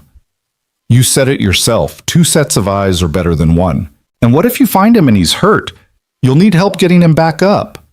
"Kate, this isn't like walking through a diner fire. This is technical climbing in dangerous conditions. One wrong step and you could fall, and I can't—" His voice cracked slightly. "I can't be responsible for you getting hurt." "You're not responsible for me," Kate said firmly. "I'm a grown woman making my own choice. I'm choosing to help. Now, are you going to show me how to use this rope, or are we going to waste time arguing while Tyler's father gets hypothermia?" Ethan stared at her for a long moment, and Kate stared back, refusing to flinch or back down. Finally, he nodded. "Okay, but you follow my instructions exactly. No improvising, no risks. If I tell you to stop, you stop. If I tell you to go back, you go back. Deal?" "Deal." The next 5 minutes were a crash course in basic rappelling. Ethan showed Kate how to thread the rope through the carabiner on her borrowed harness. He had 2 in his truck, because of course he did. How to position her hands, how to control her descent by managing the rope tension. It wasn't elegant, and it definitely wasn't comfortable, but under Ethan's patient instruction, Kate began to understand the mechanics. "The key is controlled descent," Ethan explained, his voice raised to carry over the storm. "Don't try to go fast. Small steps, test your footing before you commit your weight. The rope will hold you, but you need to work with it, not against it. And Kate, keep your eyes on where you're going, not on the drop. Focus on the next step, not the big picture." Focus on the next step, not the big picture. Words that applied to more than just this climb, Kate realized. Maybe that had been her problem all along, so fixated on the grand vision, the ultimate goal, the corner office, and the IPO, and the validation of success, that she'd forgotten to pay attention to the actual steps she was taking, the actual life she was living. Ethan went first, descending with a confidence born of experience, his movements smooth and assured despite the wind and rain. Kate watched how he did it, trying to memorize the rhythm, the way he used his legs more than his arms, the way he scanned the terrain before each step. Then it was her turn, and she gripped the rope with hands that were already trembling from cold and adrenaline and fear. That first step over the edge was the hardest thing Kate had ever done. Every instinct screamed at her to pull back, to stay on solid ground, to not trust her life to a rope and a borrowed harness, and a man she'd known for less than 24 hours. But she thought about Tyler wrapped in blankets in the truck bed, about a father who'd walked into a storm for his son, and she made herself step backward into empty space. The rope caught her weight and held. Ethan's voice called up encouragement, and Kate took another step, then another, her world narrowing to the patch of rock in front of her and the rhythm of descent. Going down was terrifying and awkward, and nothing like the graceful, repelling scenes in action movies. Kate slipped twice, catching herself on the rope with jolts that left her hands burning and her heart hammering. Rocks came loose under her feet and tumbled down the slope, disappearing into darkness. Wind threatened to swing her into the rock face, and rain made every surface treacherous.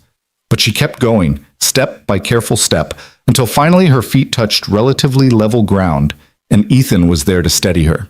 "You did great," he said, and the pride in his voice made Kate feel like she'd accomplished something far more significant than a 30-foot descent.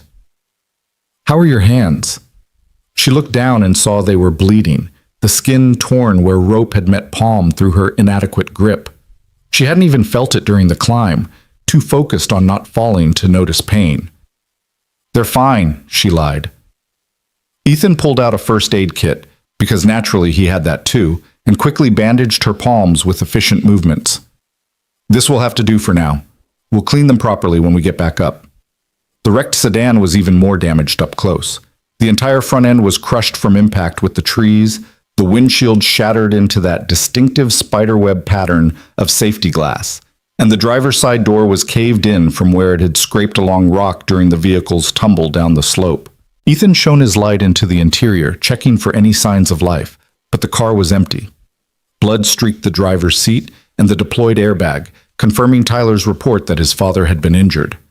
"Check for tracks," Ethan said, sweeping his light across the ground around the vehicle. "Look for disturbed earth, broken vegetation, anything that shows which way he went." They searched in expanding circles around the wreck, and it was Kate who found it. A clear drag mark in the mud, as if someone had stumbled and caught themselves with their hand. The mark pointed roughly southwest, away from the road and deeper down the slope. "Why would he go that way?" Kate asked. "The road is up. Shouldn't he have climbed back up?" "He was probably disoriented," Ethan said, following the track with his light. "Head injury from the crash, maybe. Add in stress and fear for his son, and he might not have had clear thinking. He could have been looking for easier terrain, or thought he saw lights in that direction. People do strange things when they're hurt and panicked." They followed the track carefully, moving away from the car and down into terrain that was even less forgiving. The slope here was scattered with boulders and deadfall, with sudden drops where erosion had carved away the soil, and Kate found herself grateful for Ethan's steady presence ahead of her, for his flashlight illuminating obstacles before she stumbled into them. The trail led them to a ravine, a slash in the mountainside maybe 15 feet deep and twice that across, carved by centuries of water runoff. Trees grew at odd angles from its sides, their roots exposed and grasping like skeletal fingers, and at the bottom, partially obscured by fallen branches and shadow, Kate could make out what looked like a darker shape. "There," she breathed, pointing. "Ethan, is that?" "Stay here." Ethan was already moving, finding a path down into the ravine with the same practiced skill he'd used on the main slope. Kate watched him descend, her heart in her throat, as he dropped out of sight behind the edge. Seconds stretched into eternity while she waited, rain streaming down her face, wind trying to push her backward, every terrible possibility cycling through her mind. Then Ethan's voice, muffled but urgent.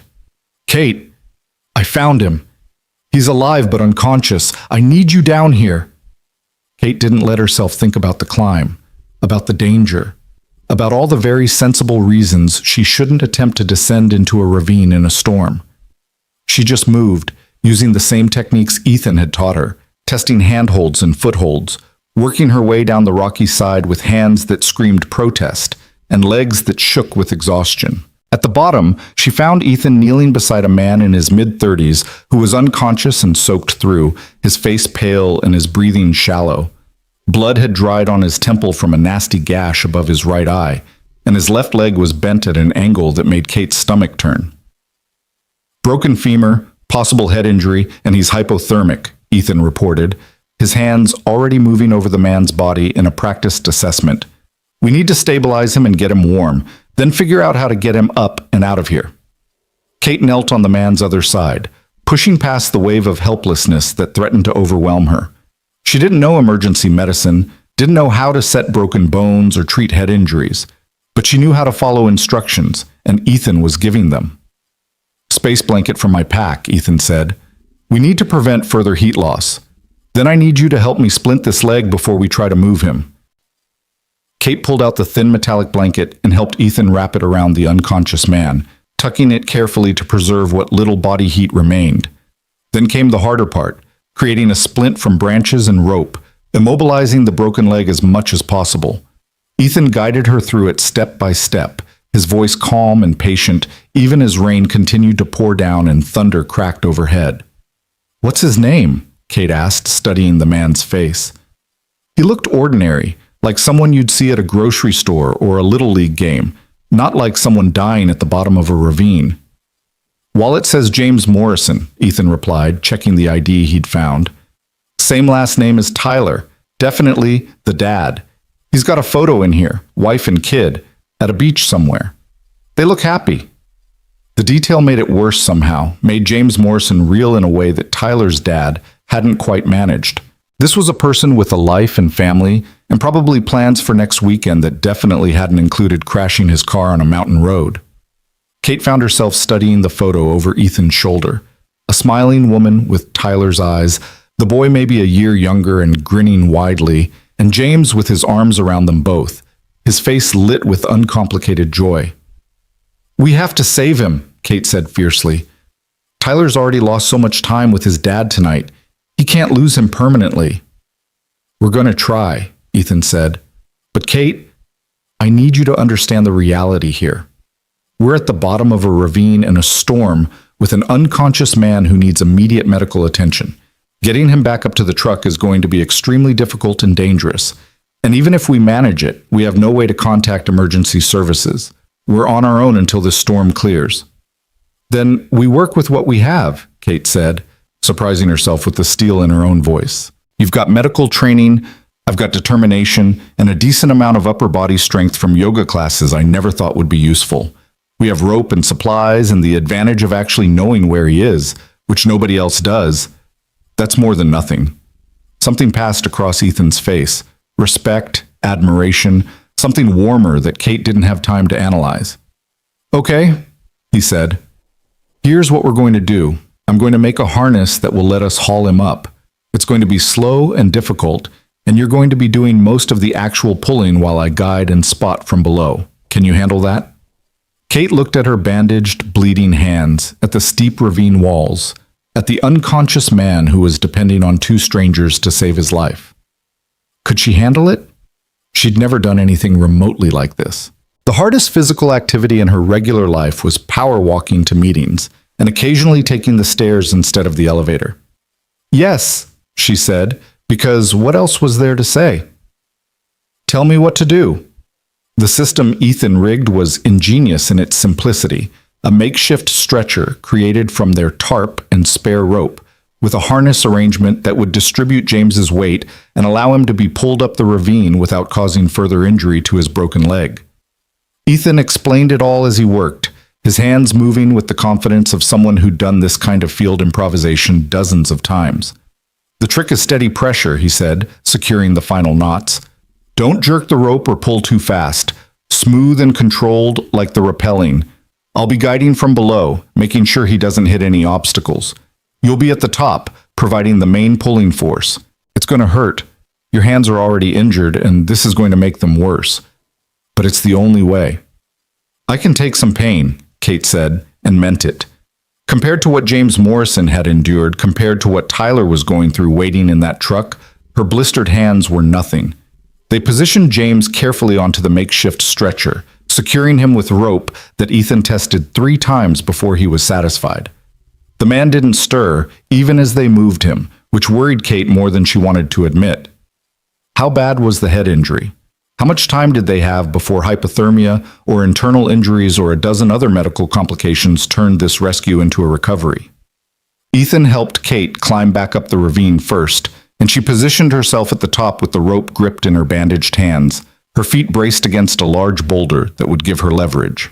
From here she could see down into the ravine where Ethan was making final adjustments to the harness, where James Morrison lay wrapped in a space blanket and unconscious, and depending entirely on their ability to pull off something that probably violated several laws of physics and common sense. "Ready?" Ethan called up. "Ready?" Kate called back and tightened her grip despite the immediate flare of pain in her palms. "On 3. 1, 2, 3. Pull!" Kate pulled, putting her whole body into it, using legs and core and arms in ways her yoga instructor would probably approve of and her manicurist would definitely not. The rope went taut, and for a horrible moment nothing happened. Then, slowly, incrementally, she felt movement. James's makeshift stretcher rose a few inches off the ravine floor. "Good, keep going, steady pressure." Ethan's voice provided guidance as Kate fell into a rhythm. Pull, reset her grip, pull again. Her hands were screaming now, the bandages already soaking through with blood from reopened blisters, and her shoulders burned with effort. Sweat mixed with rain on her face, and her designer blouse was probably destroyed beyond any hope of salvation, and she'd never felt more alive or more necessary than she did in this moment. Inch by inch, foot by foot, they raised James Morrison up the ravine wall.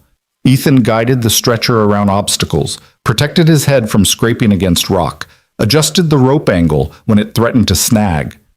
Kate pulled until her muscles trembled and her vision started to narrow at the edges. And then she pulled some more because stopping meant failure, and failure meant a little boy losing his father, and that was not an option. "Almost there," Ethan called. 10 more feet." Kate didn't know where she found the strength for those last 10 feet. Her body felt like it was made of pain and exhaustion, every muscle screaming protest, her hands raw meat wrapped around rope. But she pulled and pulled and pulled until suddenly the stretcher crested the top of the ravine and James Morrison was on relatively level ground and Ethan was scrambling up behind him with a look of fierce triumph on his face. "You did it," he said, and Kate would have responded except she was too busy collapsing to her knees, her hands finally releasing the rope, her whole body shaking with reaction. "Kate, hey, you okay?" "Fine," she managed, though it came out as more of a gasp. "Just need a minute." "You were incredible." Ethan was beside her now, his own clothes soaked and his face streaked with mud, and the look he gave her was one Kate had never received from anyone in her entire life. Pure, unfiltered admiration for who she was rather than what she'd accomplished. "I've worked with trained firefighters who couldn't have done what you just did." "Trained firefighters probably have better upper body strength and working hands," Kate said, looking down at her palms where blood was seeping through the bandages. "But I'm starting to understand why you loved that job. This feeling right now, knowing we might have just saved someone's life, it's better than closing any business deal." "Welcome to the addiction," Ethan said with a slight smile. "It's why people become first responders despite the terrible pay and the trauma and the toll it takes. That moment when you pull someone back from the edge, nothing else compares." They rested for maybe 60 seconds, all they could afford, before the reality of their situation reasserted itself. They had successfully extracted James Morrison from the ravine, which was a victory, but they were still at the bottom of a mountain slope in a storm with an unconscious man who needed medical attention they couldn't provide. Now came the even harder part, getting him back up to the road. The ascent was brutal in ways the descent hadn't been. With James secured to the stretcher and rigged to the climbing rope, Ethan positioned himself at the rear to guide while Kate went first, pulling from the front. The system meant that Kate was essentially climbing backward up a wet mountain slope while hauling a full-grown man behind her, And if there was a special circle of hell designed for this particular activity, she hadn't found it described in any literature. Her world narrowed to the immediate task. Find a handhold, test it, grip and pull. Move one foot, secure it, push. Haul the rope, gain a few inches, repeat. Don't think about the drop behind them. Don't think about her screaming hands or burning legs, or the fact that her heart felt like it might explode from her chest with the effort. Just the next handhold, the next step, the next small victory in an endless series. Rain continued to pour down, turning the slope into a waterfall in places where runoff created temporary streams. Lightning flashed close enough that Kate could smell ozone, and thunder arrived almost simultaneously, rattling her bones. More than once her foot slipped and she had to catch herself, had to hold the rope steady while James's weight threatened to pull her backward down the slope. Each time, Ethan's voice would come from behind, steady and confident, talking her through it. "You've got this, Kate. Reset your left foot on that rock. Good. Now pull. That's it. You're doing great." And somehow, impossibly, they were doing it. Gaining ground, getting closer to the road. Kate's arms felt like they might fall off, and she was fairly certain she'd never be able to type on a keyboard again with her destroyed hands. But James Morrison was still with them, still wrapped in his space blanket, still breathing despite everything. They were maybe 15 feet from the top, from that broken guardrail that marked safety in relative flat ground, when Kate's handhold broke. The rock she'd been gripping pulled free from the slope with no warning, and suddenly she was falling backward, the rope slipping through her ruined hands, gravity taking over with vicious efficiency. Time did that thing it does in emergencies, stretching and distorting so that Kate experienced the fall in horrible slow motion. She saw the rock tumbling away, saw her own hands reaching for anything to grab, felt her center of gravity shift past the point of recovery, felt the terror of knowing she was about to tumble down the slope, probably taking James and possibly Ethan with her. Then Ethan's hand locked around her wrist like a vice, and his other hand grabbed the climbing rope, and his voice cut through her panic with absolute command. "I've got you. Brace your feet. Now!" Kate's feet found purchase on something solid. Another rock, a tree root. She didn't know and didn't care, and she braced hard, throwing her weight forward instead of back. The rope stabilized. The fall stopped. For a moment they all hung there, Kate and Ethan and unconscious James Morrison, suspended in the storm by nothing but grip strength and determination and luck. "Kate, you still with me?" Ethan's voice was steady despite the strain Kate could hear underneath. "Still here," she managed, her heart trying to hammer its way out of her chest. "Sorry, No apologies, these things happen. Can you climb?" Kate looked at her hands, at Ethan's white-knuckled grip on her wrist, at the 15 feet that separated them from the road. Every rational part of her brain was screaming to give up, to admit defeat, to let someone else handle this because she was a CEO who built software companies, not a rescue worker who saved lives on mountains and storms. But that person, the CEO who built walls and maintained control and never let anyone see her struggle, that person had frozen in a diner fire while people needed help. This person, the one who'd rappelled down a ravine and pulled a man up from a cliff and nearly fallen to her death trying to save a stranger, this person was someone different, someone braver, someone who showed up even when it was hard. "Yeah," Kate said, and meant it. "I can climb." The last 15 feet took forever and no time at all. Kate climbed with Ethan's hand steadying her, with James's weight behind her providing strange motivation. Can't stop now, can't let go, have to finish this. Her hands were beyond pain now, moved into some numb territory where she could feel the ropes cutting deeper but couldn't quite connect that sensation to her body. Her legs shook with every step, and her breath came in ragged gasps that had more to do with exhaustion than the thin mountain air. But she climbed, hand over hand, step by step, until finally, her fingers closed around the twisted metal of the guardrail, and she was pulling herself onto the road, and Ethan was right behind her guiding James up and over the edge, and they'd done it. They'd actually done it. Kate collapsed onto the wet pavement, her body refusing to cooperate with any further demands, and for a long moment just lay there feeling rain hit her face and trying to remember how to breathe like a normal human being. Beside her, Ethan was checking James's vitals again, his movement still efficient despite what they'd just been through. Still unconscious but stable, Ethan reported. Pulse is weak but steady. We need to get him to the truck, get him warmer, and hope this storm breaks soon so we can get real help up here. The truck. Tyler. The little boy who'd been waiting for hours while his father lay at the bottom of a ravine. Kate forced herself to her feet, forced her protesting body to move, because they weren't done yet. They'd found James Morrison and pulled him back from the edge, but the real victory would be reuniting him with his son. They fashioned a new pulling system for the road portion, using the less steep terrain to their advantage. Kate took the front again, and together they dragged the makeshift stretcher along the pavement, moving slowly but steadily back toward where they'd left Ethan's truck and one terrified 7-year-old waiting for news. The walk back felt longer than the climb had been, maybe because Kate's body was now registering all the abuse she'd put it through, maybe because anticipation of seeing Tyler made time stretch. Her feet hurt in ways she didn't know feet could hurt, and she was fairly certain she'd pulled muscles in her back and shoulders that she hadn't known existed. The designer pants she'd put on in the motel this morning, was it really only this morning? It felt like a lifetime ago.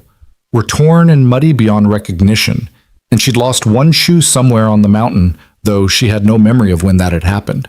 But none of that mattered compared to the sight of Ethan's truck coming into view through the rain, to knowing they'd done something that mattered more than any quarterly earnings report or investor pitch. They'd saved a life. Maybe. Probably. If James Morrison woke up and his injuries weren't worse than they appeared and the storm eventually broke and help could arrive. Tyler must have been watching for them because the tarp shelter flew back before they were within 20 feet of the truck, and the small boy appeared at the edge of the truck bed, his face a mask of desperate hope and fear. "Did you find him? Did you find my daddy?" "We found him," Kate called out, and watched Tyler's face transform with relief so profound it brought tears to her own eyes. "He's hurt, but he's alive. We're bringing him to you now." What happened next would stay with Kate for the rest of her life. They got James situated in the truck bed, still on his makeshift stretcher, but now surrounded by every blanket and emergency heat source Ethan could produce. Tyler crawled to his father's side, his small hands reaching for James's face with a tenderness that broke and remade Kate's heart simultaneously. "Daddy?" The word was so small, so full of hope and fear and love. "Daddy, wake up. Please wake up. I waited just like you said. I stayed right here, and I was brave, and I didn't cry. Well, I cried a little, but then I stopped. And these people found me, and they went looking for you, and Daddy, please, please wake up." For a long, terrible moment, nothing happened. James Morrison remained unconscious, his face pale and his breathing shallow, and Kate found herself praying to a God she hadn't addressed since she was a child, making bargains and promises in her head if only this man would wake up, if only this child wouldn't have to experience another devastating loss. Then James's eyes fluttered open. Unfocused at first, confused, but open. His gaze found Tyler, and something cleared in his expression, recognition, love, relief so intense it was almost painful to witness. "Tyler," he managed, his voice barely more than a whisper. "You're okay. Thank God. I tried to find help. I tried to get back to you, but His eyes closed again briefly, and when they reopened they were bright with tears. "I'm so sorry, buddy. I'm so sorry I left you alone." "You came back," Tyler said, and now he was crying freely, his small body shaking with sobs. "You came back, Daddy. That's all that matters." Kate had to turn away, had to press her fist against her mouth to contain the sob that wanted to escape. She found Ethan doing something similar, his jaw clenched and his eyes suspiciously bright as he pretended to organize supplies that didn't need organizing. Their gazes met, and in that moment, Kate understood something fundamental about this man that she'd missed during their disastrous dinner. Ethan Hale didn't run into burning buildings or descend into ravines because he was reckless, or because he had something to prove. He did it because he understood on a deep cellular level that some things mattered more than safety, more than comfort, more than any careful calculation of risk versus reward. Love mattered. Family mattered. Showing up for people who needed you mattered. And watching him now, soaked through and exhausted and radiating quiet satisfaction at a job well done, Kate realized she might be falling a little bit in love with him. The thought should have terrified her. Less than 24 hours ago, she'd dismissed this man as insignificant, as small town and simple, and beneath her notice.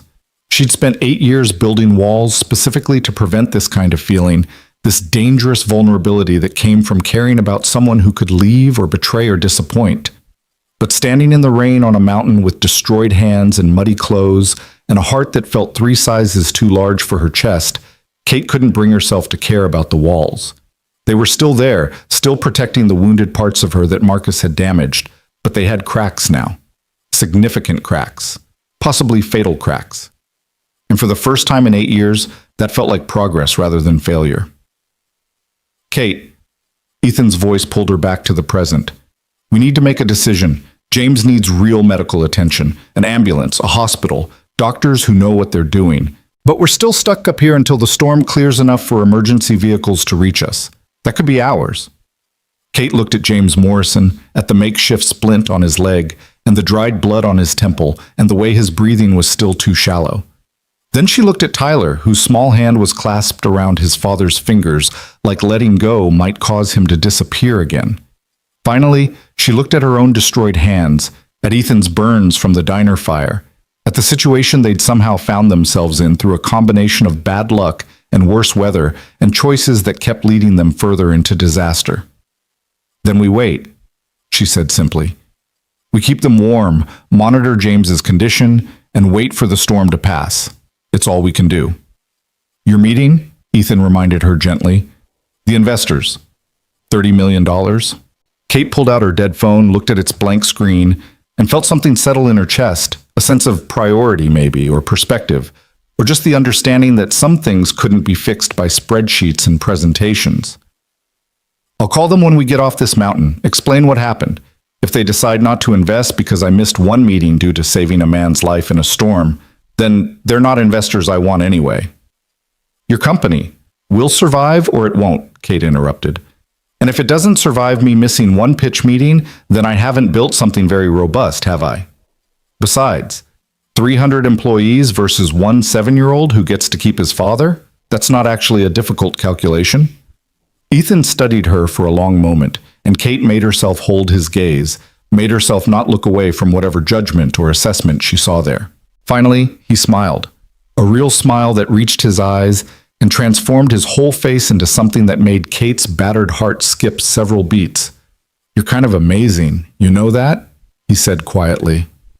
I think I'm in shock and possibly concussed, Kate replied, but she smiled back, felt something warm and terrifying and wonderful unfurl in her chest. Ask me again when we're off this mountain and I've had coffee and I'm not covered in mud. I will, Ethan promised, and Kate believed him. They settled in to wait out the storm, all of them crowded into the truck bed with the tarp providing minimal shelter and emergency blankets providing minimal warmth. Kate held Tyler while Ethan monitored James, and they talked in quiet voices about nothing and everything. About Mia and dinosaurs, about carpentry and software companies, about the nature of courage and the definition of success, and whether happiness was something you built or something you found. The storm began to break around 10 in the morning, the rain lessening from deluge to steady downpour to gentle drizzle. By 11, Ethan was able to climb out and assess their situation. The fuel line leak was bad but patchable, and with careful driving they could make it down the mountain to where cell service might work and help could be summoned. They made the trip down slowly, Ethan nursing the damaged truck while Kate held Tyler in the cab, the boy having refused to be separated from his father even though James was more safely secured in the truck bed. Kate kept up a steady stream of conversation with Tyler, telling him about her company and her office building and the view from the 37th floor, and Tyler responded by telling her about his school and his best friend Marcus. Kate had flinched at the name, and how his dad made the best pancakes in the whole world. At mile marker 17, Ethan's phone flickered to life with 1 bar of service. Kate watched him make the emergency call with efficient calm, providing exact coordinates and clear information about James's injuries. Then he handed the phone to her and Kate stared at it for a long moment before making her own call. Her CFO answered on the first ring. Kate? Thank God. Where are you? The investors are here. They're asking. I'm not going to make it, Kate said, cutting through the panic in his voice. I'm stuck on a mountain road, my phone's been dead, and I've spent the last several hours helping rescue a man from a ravine. Michael, I need you to take the meeting. Take the meeting?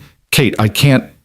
These are major investors. They expect to hear from the CEO. They want to know their money will be managed by competent people who can handle unexpected situations, Kate interrupted. You're my CFO.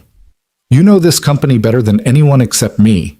You can present our vision, you can answer their questions, and you can close this deal. I trust you to do this, Michael. Can you do it?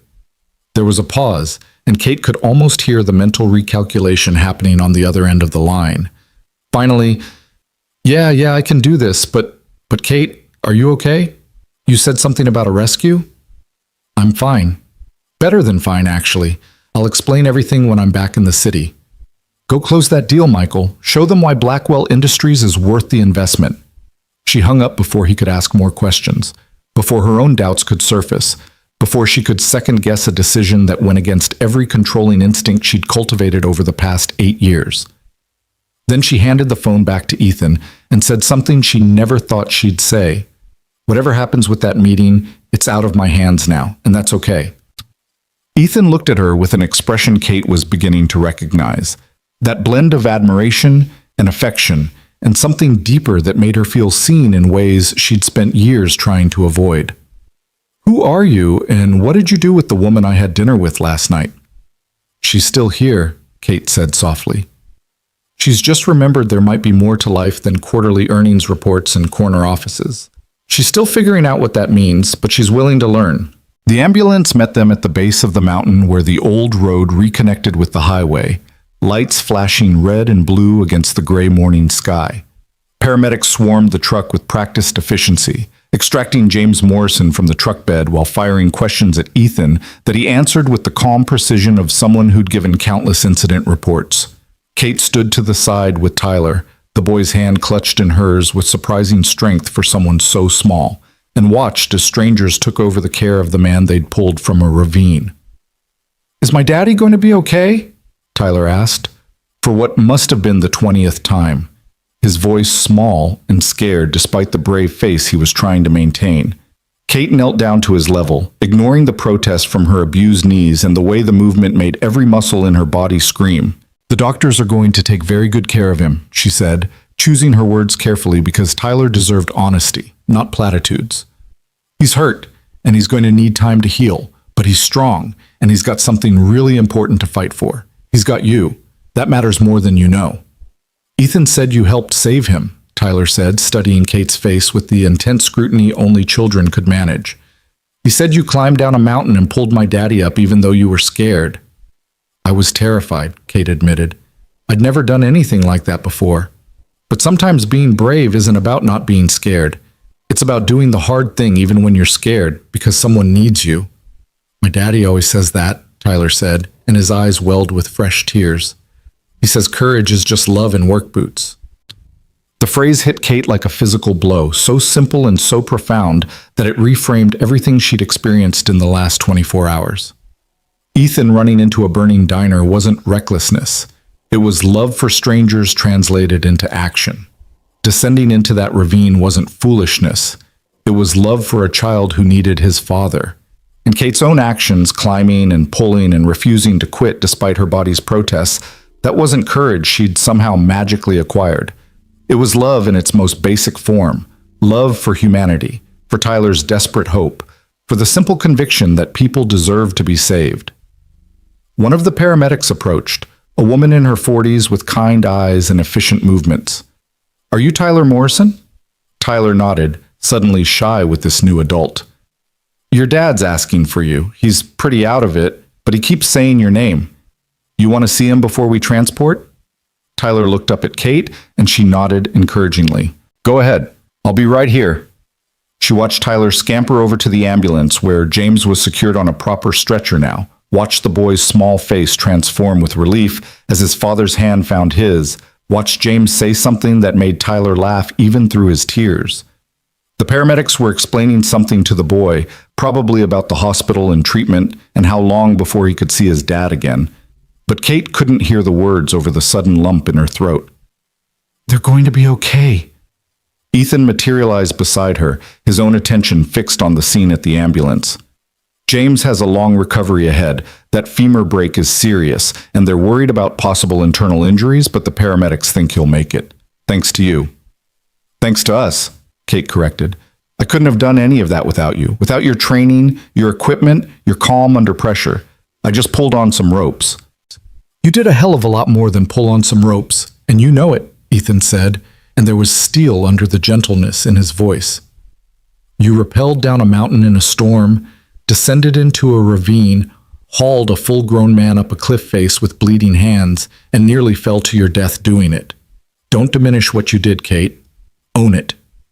Kate looked down at her hands, at the bandages that were soaked through and would definitely need to be changed by actual medical professionals, at the evidence of what her body had accomplished when her mind finally got out of the way.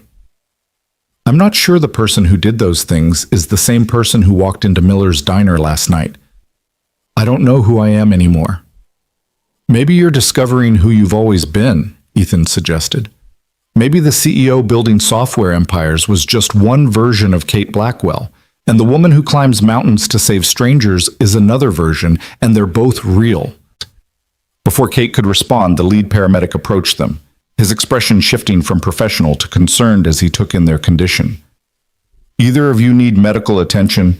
You both look like you've been through a war." "We're fine," Kate started to say, but Ethan cut her off. "She needs those hands looked at, and I should probably get the burns from last night checked. We were in the diner fire at Miller's." The paramedic's eyebrows rose. "Miller's diner? The gas explosion? That was you?"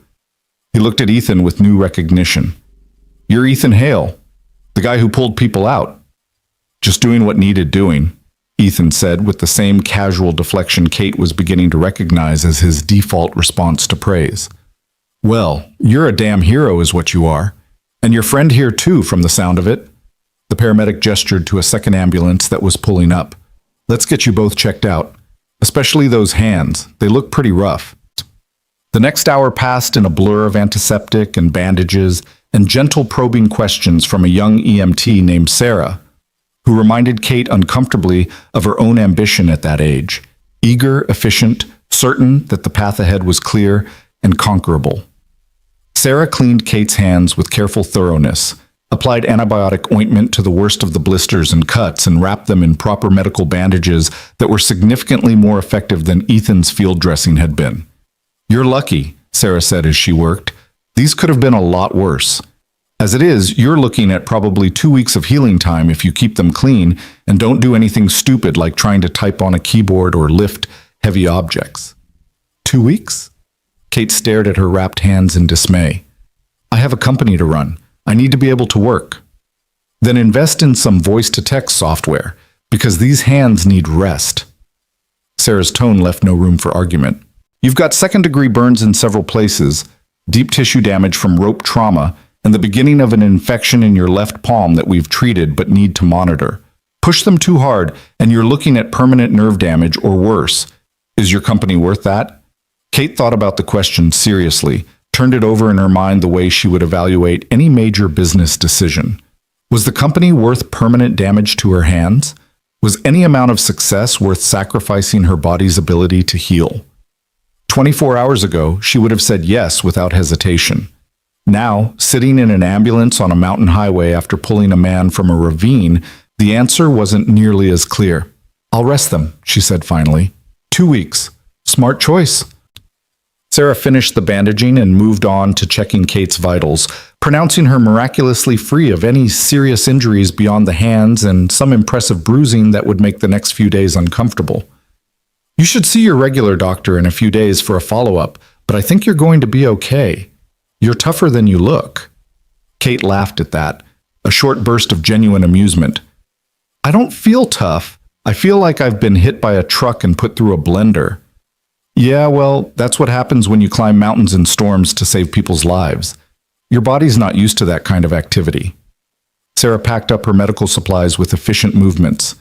"But for someone who I'm guessing spends most of her time in an office, you held up pretty damn well. Be proud of that." Ethan emerged from the other ambulance with his own set of fresh bandages on his arms and a prescription bottle in his hand. The paramedic had made him change out of his soaked shirt, and he was now wearing an oversized EMT jacket that made him look younger somehow, more vulnerable. His eyes found Kate's immediately, and the relief in his expression when he saw she was okay made something warm unfurl in her chest. "How are the hands?" he asked, settling beside her on the ambulance's rear bumper. "Apparently I'm not allowed to use them for 2 weeks, which is going to make running a company interesting." Kate held up her wrapped hands, examining them like they belonged to someone else. "I'm also supposed to rest, avoid stress, and generally do everything that's the opposite of my normal life. So that should be fun." "Maybe it's the universe's way of telling you to slow down," Ethan suggested. "Take some time, reassess your priorities, figure out what you actually want your life to look like." "You sound like a fortune cookie." "Fortune cookies sound like me. I was saying this stuff first." Ethan's smile took the sting out of the words, made them teasing rather than critical. "But seriously, Kate, you just survived a fire and a storm and a mountain rescue in less than 24 hours. That's got to change your perspective at least a little bit." "More than a little bit," Kate admitted. She watched the first ambulance pull away with James and Tyler Morrison, lights flashing but no siren, a good sign, suggesting the urgency had passed and James was stable enough for routine transport. "I keep thinking about what Tyler said, about courage being love in work boots. That's you, that's what you do. Run into fires and climb down ravines because you love people, even strangers, enough to risk yourself for them." "And you," Ethan pointed out, "that's what you did too. Maybe you've been practicing that kind of love all along in different ways, building a company that employs people, creating software that helps businesses function, providing livelihoods for 300 families. Maybe it just took a crisis to show you that the capacity was always there." Kate wanted to believe that, wanted to think that the person who'd climbed that mountain was just a version of herself she hadn't met yet, rather than a completely different person. But the evidence of the last 24 hours suggested otherwise. The Kate Blackwell who'd walked into Miller's diner would never have done what she'd done on that mountain. That Kate had been too controlled, too protected, too convinced that emotional distance equaled strength. "What happens now?" she asked, because the immediate crisis had passed and they were sitting on an ambulance bumper in borrowed jackets with bandaged injuries, and Kate had absolutely no idea what the protocol was for this situation. Did they exchange phone numbers and promise to stay in touch, the way people did after shared trauma? Did they acknowledge that something had shifted between them on that mountain and try to figure out what that meant? Or did they just say goodbye and return to their separate lives, filing this experience under "that crazy time I helped rescue someone during a storm"? Ethan checked the time on his phone, which had somehow survived the mountain rescue in better condition than Kate's had. "It's almost 1 o'clock. Your investor meeting was at 10, so that's long over. My lumber delivery was supposed to be at 9, which I obviously missed. We're both soaking wet, covered in mud, and probably should not be driving anywhere in our current condition. So we're stuck on a highway with no transportation and no clear plan," Kate summarized. "Sounds about right for how this whole experience has gone. Actually, I called my neighbor while the paramedic was checking my burns. The one who's been watching Mia. She's going to drive up to get us. Should be here in about an hour." Ethan hesitated, then added, "She's bringing Mia with her. My daughter wants to make sure I'm okay, and I couldn't say no. I hope that's not weird for you." "Why would it be weird?" Kate asked, genuinely confused. "Because we barely know each other, and meeting someone's kid is usually a much later stage in whatever this is." Ethan gestured vaguely between them, and Kate felt her heart do something complicated and terrifying at the acknowledgement that there was a "this" to define. "I'd like to meet her," Kate said, surprising herself with how much she meant it. "The girl who loves dinosaurs and purple paint and asks questions philosophers can't answer. She sounds remarkable." "She is," Ethan said simply. "She's also extremely direct and has no filter, so be prepared for some potentially invasive questions. Last week she asked our mail carrier why she had so many wrinkles and if that meant she was going to die soon." Kate laughed, genuine and unguarded. "I think I can handle a 7-year-old's interrogation. I've survived hostile board meetings and investor due diligence. How much harder can one child be?" The answer, as it turned out, was significantly harder. Mia Hale arrived in a whirlwind of energy and concern, bursting from her neighbor's car before it had fully stopped and racing toward Ethan with her arms outstretched.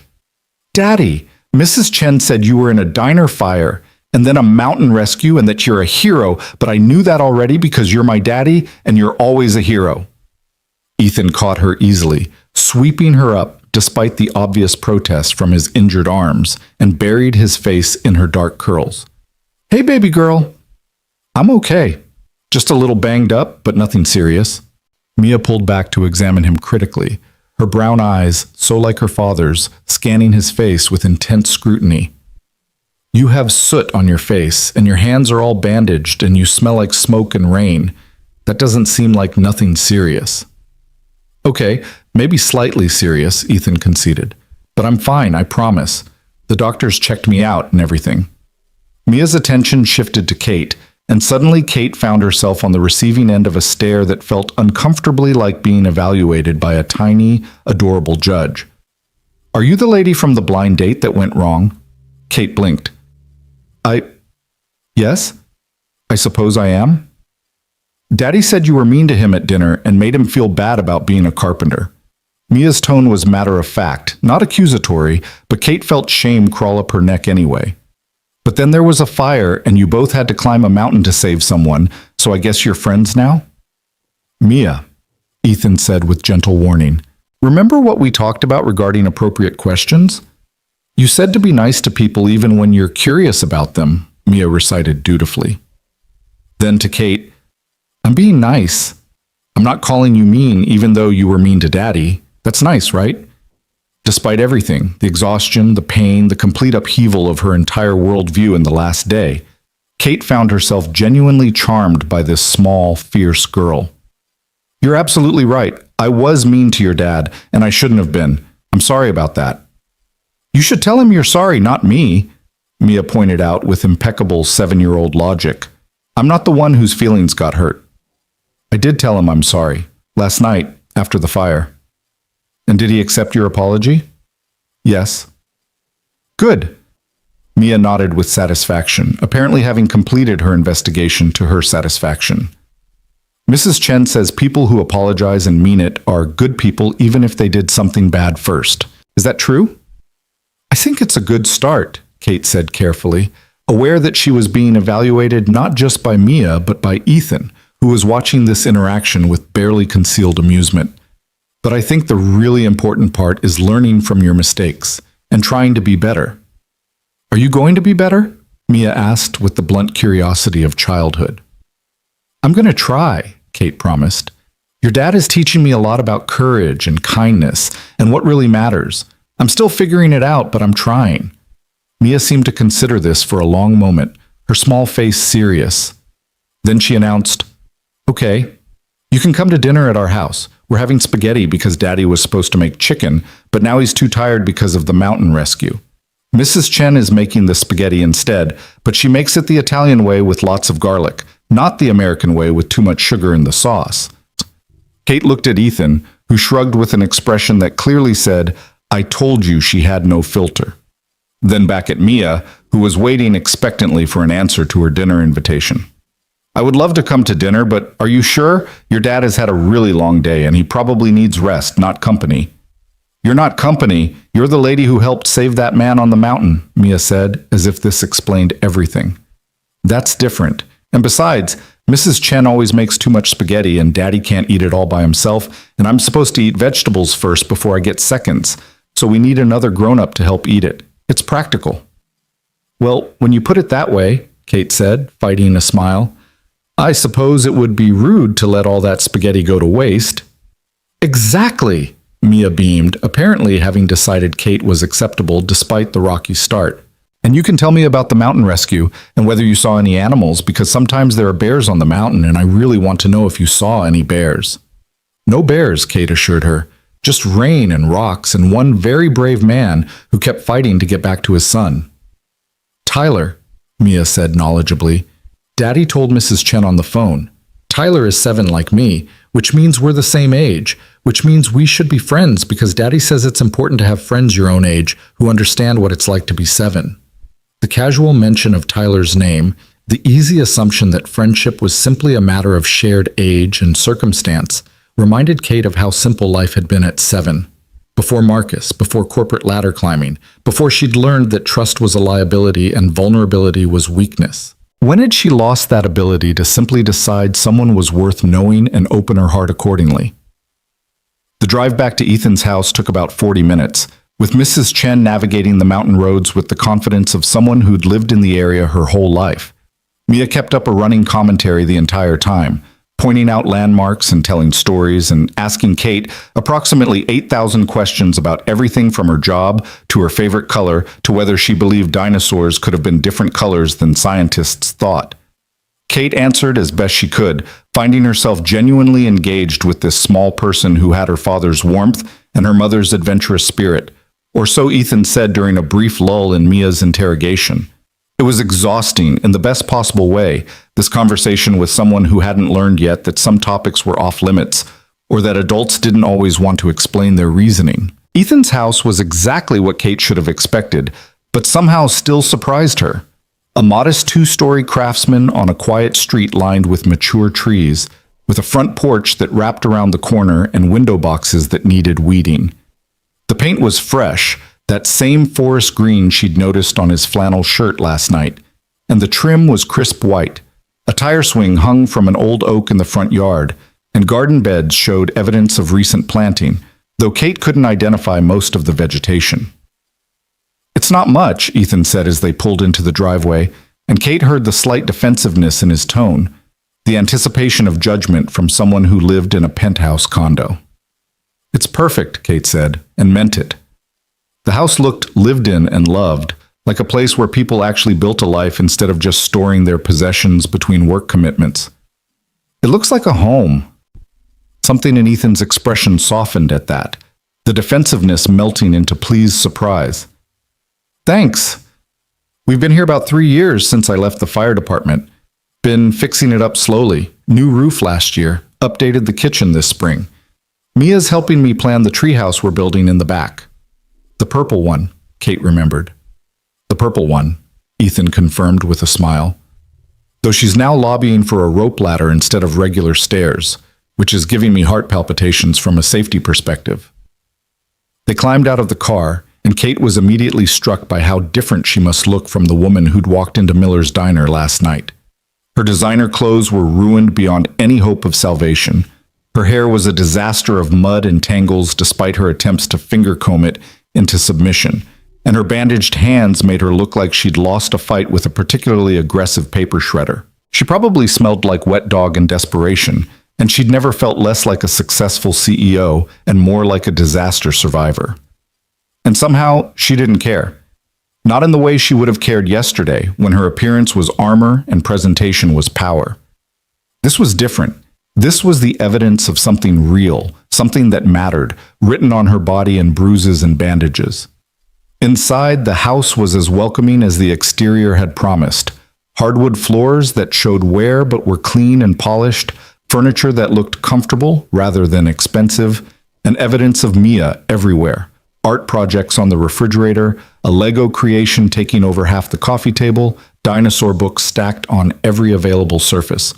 Photos lined the walls, and Kate found herself drawn to them, studying the visual history of Ethan's life.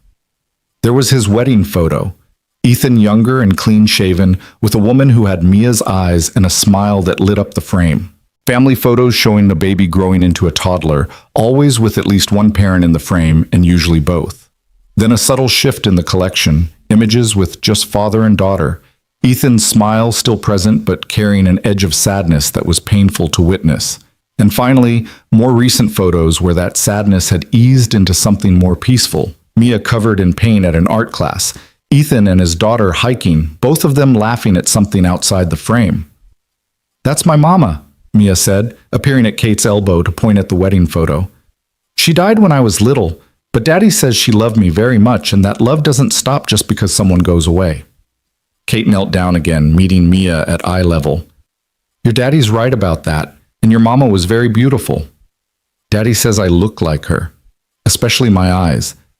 He says sometimes he looks at me and sees her smile, and it makes him happy and sad at the same time." Mia tilted her head, studying Kate with that intense curiosity. Do you have a mama and daddy? I did, but they died when I was in college, a long time ago.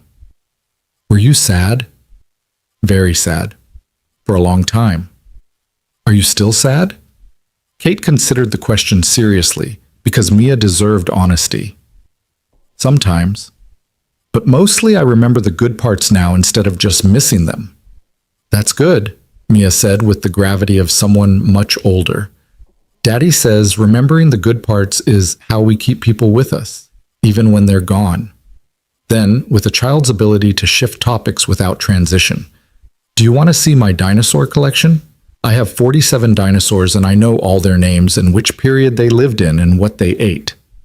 I would love to see your dinosaur collection, Kate said, and let herself be pulled toward Mia's room by a small hand that gripped hers with surprising strength, careful not to squeeze the bandaged parts. The next hour passed in a blur of dinosaur facts and spaghetti preparation and the comfortable chaos of family life. Mrs. Chen proved to be a delightfully forthright woman in her 60s who asked Kate pointed questions about her intentions toward Ethan while simultaneously teaching her how to properly cook garlic for pasta sauce. Mia maintained her role as combination tour guide and interrogator, showing Kate her room and her treehouse plans and her collection of rocks that she'd found on various hikes with her father. And Ethan moved through it all with quiet competence, changing into dry clothes and checking in with the hospital about James Morrison's condition and setting the table while simultaneously answering Mia's questions about the rescue. Kate watched him navigate the domestic rhythms of his life and felt something shift in her chest, a recognition that this was what she'd been missing. Not the specific details. She didn't need a house in the suburbs or a 7-year-old or a wall of family photos. But this feeling of being rooted in something real, of building a life instead of just maintaining a career, of having people who mattered more than quarterly earnings reports. Dinner was chaotic and warm, with Mia doing most of the talking and Mrs. Chen providing occasional interjections, and Ethan catching Kate's eye across the table with expressions that ranged from apologetic to amused to something warmer that made Kate's breath catch. The spaghetti was excellent. Mrs. Chen hadn't been exaggerating about the garlic, and Kate found herself eating more than she had at any meal in recent memory, actually tasting the food instead of just consuming fuel between meetings. So what happened with your big meeting? Ethan asked during a rare lull in Mia's dinosaur facts monologue. Did your CFO take it? Kate pulled out her phone, which had finally been charged enough to turn on, and scrolled through her emails. There were dozens from various staff members, most expressing concern about her absence and confusion about the rescheduled presentation. But the one that mattered was from Michael, time-stamped at 11:47 a.m. She opened it, her heart hammering as she read, Kate, meeting went better than expected. Investors were actually impressed that you trusted me to handle it, said it showed depth and leadership team. They committed to the full $30 million, pending usual legal review. Also said they want to meet you when you're back from your mountain adventure. Their words, apparently word spread fast about the rescue. You've built something good here, and I'm honored you trusted me with it today. Hope you're okay. Michael. Kate read the email twice, then a third time, trying to process what it meant. She'd missed the most important meeting of the fiscal year, had handed it off to someone else with minimal preparation, had violated every principle of control and direct oversight she'd built her career on. And somehow, impossibly, it had worked. Better than worked. It had succeeded in ways that went beyond the funding itself, demonstrating to major investors that Blackwell Industries was more than just Kate Blackwell with a good idea. They committed, she said, looking up at Ethan with wonder in her voice. All $30 million. Michael closed the deal. That's fantastic. Ethan's grin was genuine and infectious. See? The world didn't end because you missed one meeting. More than that, Kate said slowly, still processing. It showed them I've built a real company, not just a one-woman show. That's what they said. They were impressed I trusted my team enough to hand off something this important.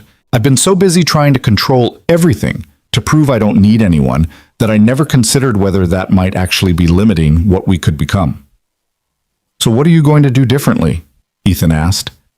It was a good question, one that Kate didn't have a ready answer for. What would she do differently? She'd spent 8 years building Blackwell Industries into what it was, And most of that building had been done through sheer force of will and obsessive control of every detail. Could she really change that now? Did she want to? I don't know yet, Kate admitted, but I think I need to figure out what I'm building toward, not just what I'm building away from, if that makes sense. Building away from? Mia piped up, proving that her attention had been split between her spaghetti and the adult conversation. What does that mean? Kate looked at this small girl who had no filter and all the curiosity in the world and decided she deserved an honest answer. It means that sometimes people work really hard on something not because they love it, but because they're trying to avoid thinking about something painful. Like if you didn't want to remember a time you were sad, you might keep yourself so busy you didn't have time to think about it. But that doesn't make the sad go away, Mia said, with the wisdom of someone who'd lost a mother at 3. It just makes you tired and still sad. You're right, Kate said softly. It doesn't make the sad go away. It just postpones dealing with it. So what's your sad? Mia asked with characteristic directness. Kate opened her mouth to deflect, to change the subject, to protect herself the way she always had. But something about this house and this family and this day that had stripped away every careful defense made her answer honestly instead. I loved someone once who betrayed me, stole my work, and used it to hurt me. And I've spent 8 years making sure no one could ever do that again, building walls so high that nobody could get close enough to hurt me.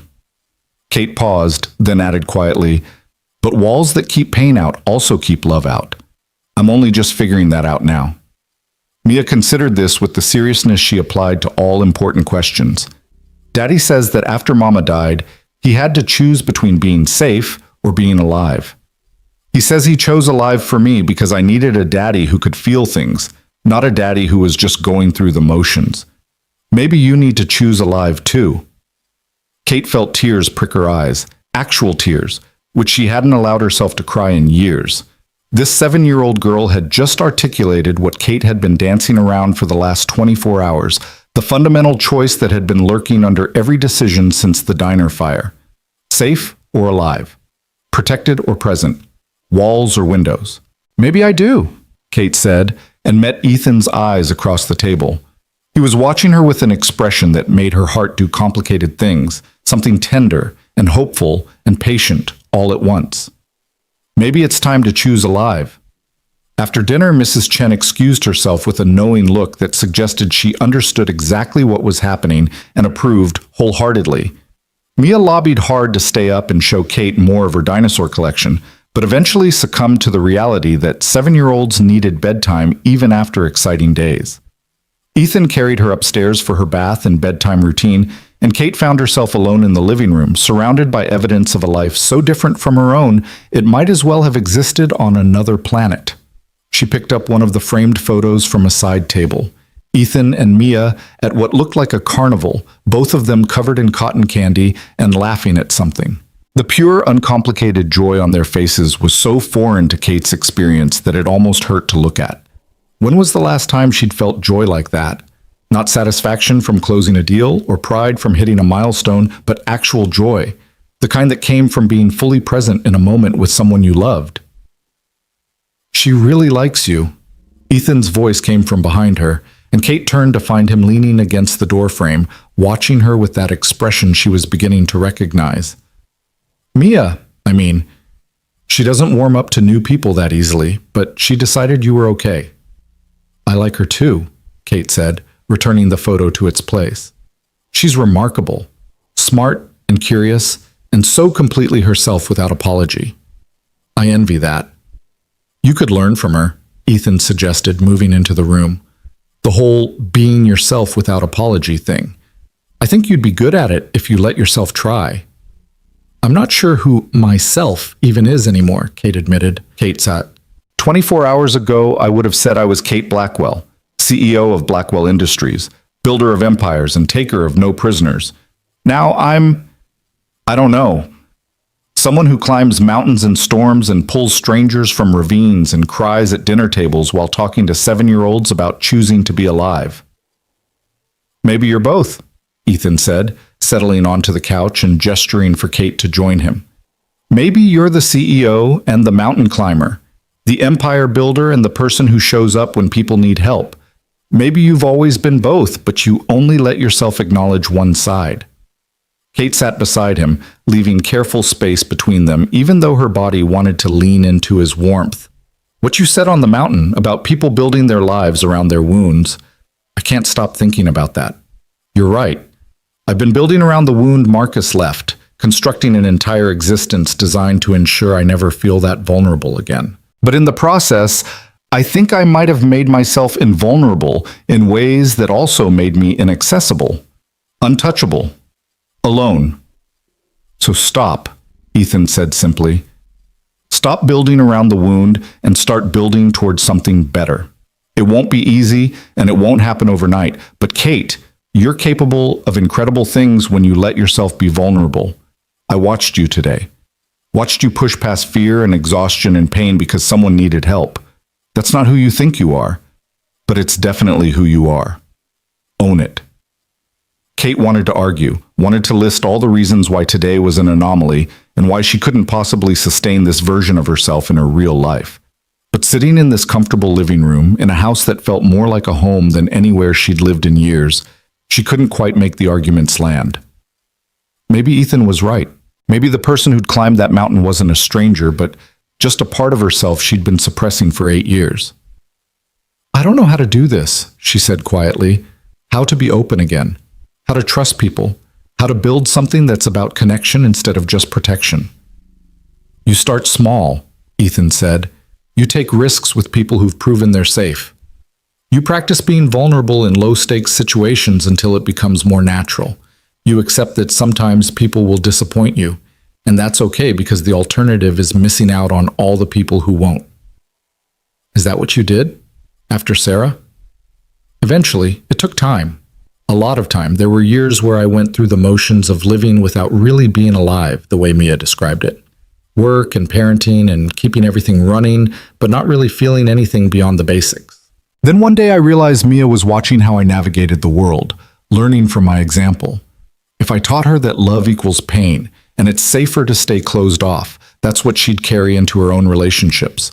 So I made a choice to try again, to let people in, to risk getting hurt because the alternative was teaching my daughter to live a half-life. Kate thought about that, about the responsibility of being an example even when you didn't ask for it. Her employees watched how she handled stress and setbacks. Her board watched how she made decisions under pressure. What was she teaching them by staying closed off, by trusting no one, by building an empire that was really just an elaborate defense mechanism? What if I try and it doesn't work? Kate asked. What if I open up and get hurt again? Then you'll heal, Ethan said matter-of-factly, the same way you healed from Marcus. It won't be fun, but you'll survive it. You're tougher than you give yourself credit for, Kate Blackwell. You pulled a man up a mountain with bleeding hands. You can handle a broken heart. The casual confidence in his voice made Kate want to believe him, want to think that maybe she really was strong enough to risk vulnerability again, but belief required action. And action required letting go of control, and that was still the hardest thing Kate could imagine. Can I ask you something? Kate said after a moment. Why did you offer to drive me this morning? After how I treated you at dinner, after I made you feel small and dismissed everything about your life. Why did you help me? Ethan considered the question seriously. Honestly, part of it was practical. You needed help. I was going in that direction anyway. It made sense. But part of it was curiosity. I kept thinking about what you said at dinner, about not depending on anyone and building your own empire. It reminded me of Sarah before I really got to know her. All that armor, all that determination to not need people. And I wondered if maybe, under all that armor, you were someone worth knowing. Turns out I was right. You couldn't have known that at the time, Kate protested. I gave you no reason to think I was anything other than what I showed you. You apologized, Ethan said simply. After the fire, when you could have just run away and never seen me again, you stayed. You approached me, you apologized, and you meant it. That told me there was more to you than the defensive CEO act. People who are truly cold don't apologize. They just move on. Kate felt something crack open in her chest. Some last defense crumbling under the weight of Ethan's steady regard. He saw her, really saw her. in ways that were terrifying and exhilarating in equal measure. And instead of running from that visibility, some part of her wanted to lean into it, to see what happened when she stopped hiding. "I should probably go," she said, even though it was the last thing she wanted. "It's late, and you've had an exhausting day, and I've imposed on your hospitality long enough." "Where are you planning to go?" Ethan asked with amusement. "Your car's still on that mountain with a flat tire, remember? And even if you called a cab, where would it take you? Your penthouse is back in the city, hours from here." Kate had somehow forgotten that she was essentially stranded, that her carefully controlled life had been completely upended by circumstances beyond her planning. "I can get a hotel. There must be something nearby." "Or you could stay here," Ethan suggested. "I have a perfectly good guest room that Mia and I set up for when my sister visits. Clean sheets, private bathroom, significantly more comfortable than that motel you stayed in last night. No strings, no expectations. Just a place to rest until we can figure out logistics in the morning."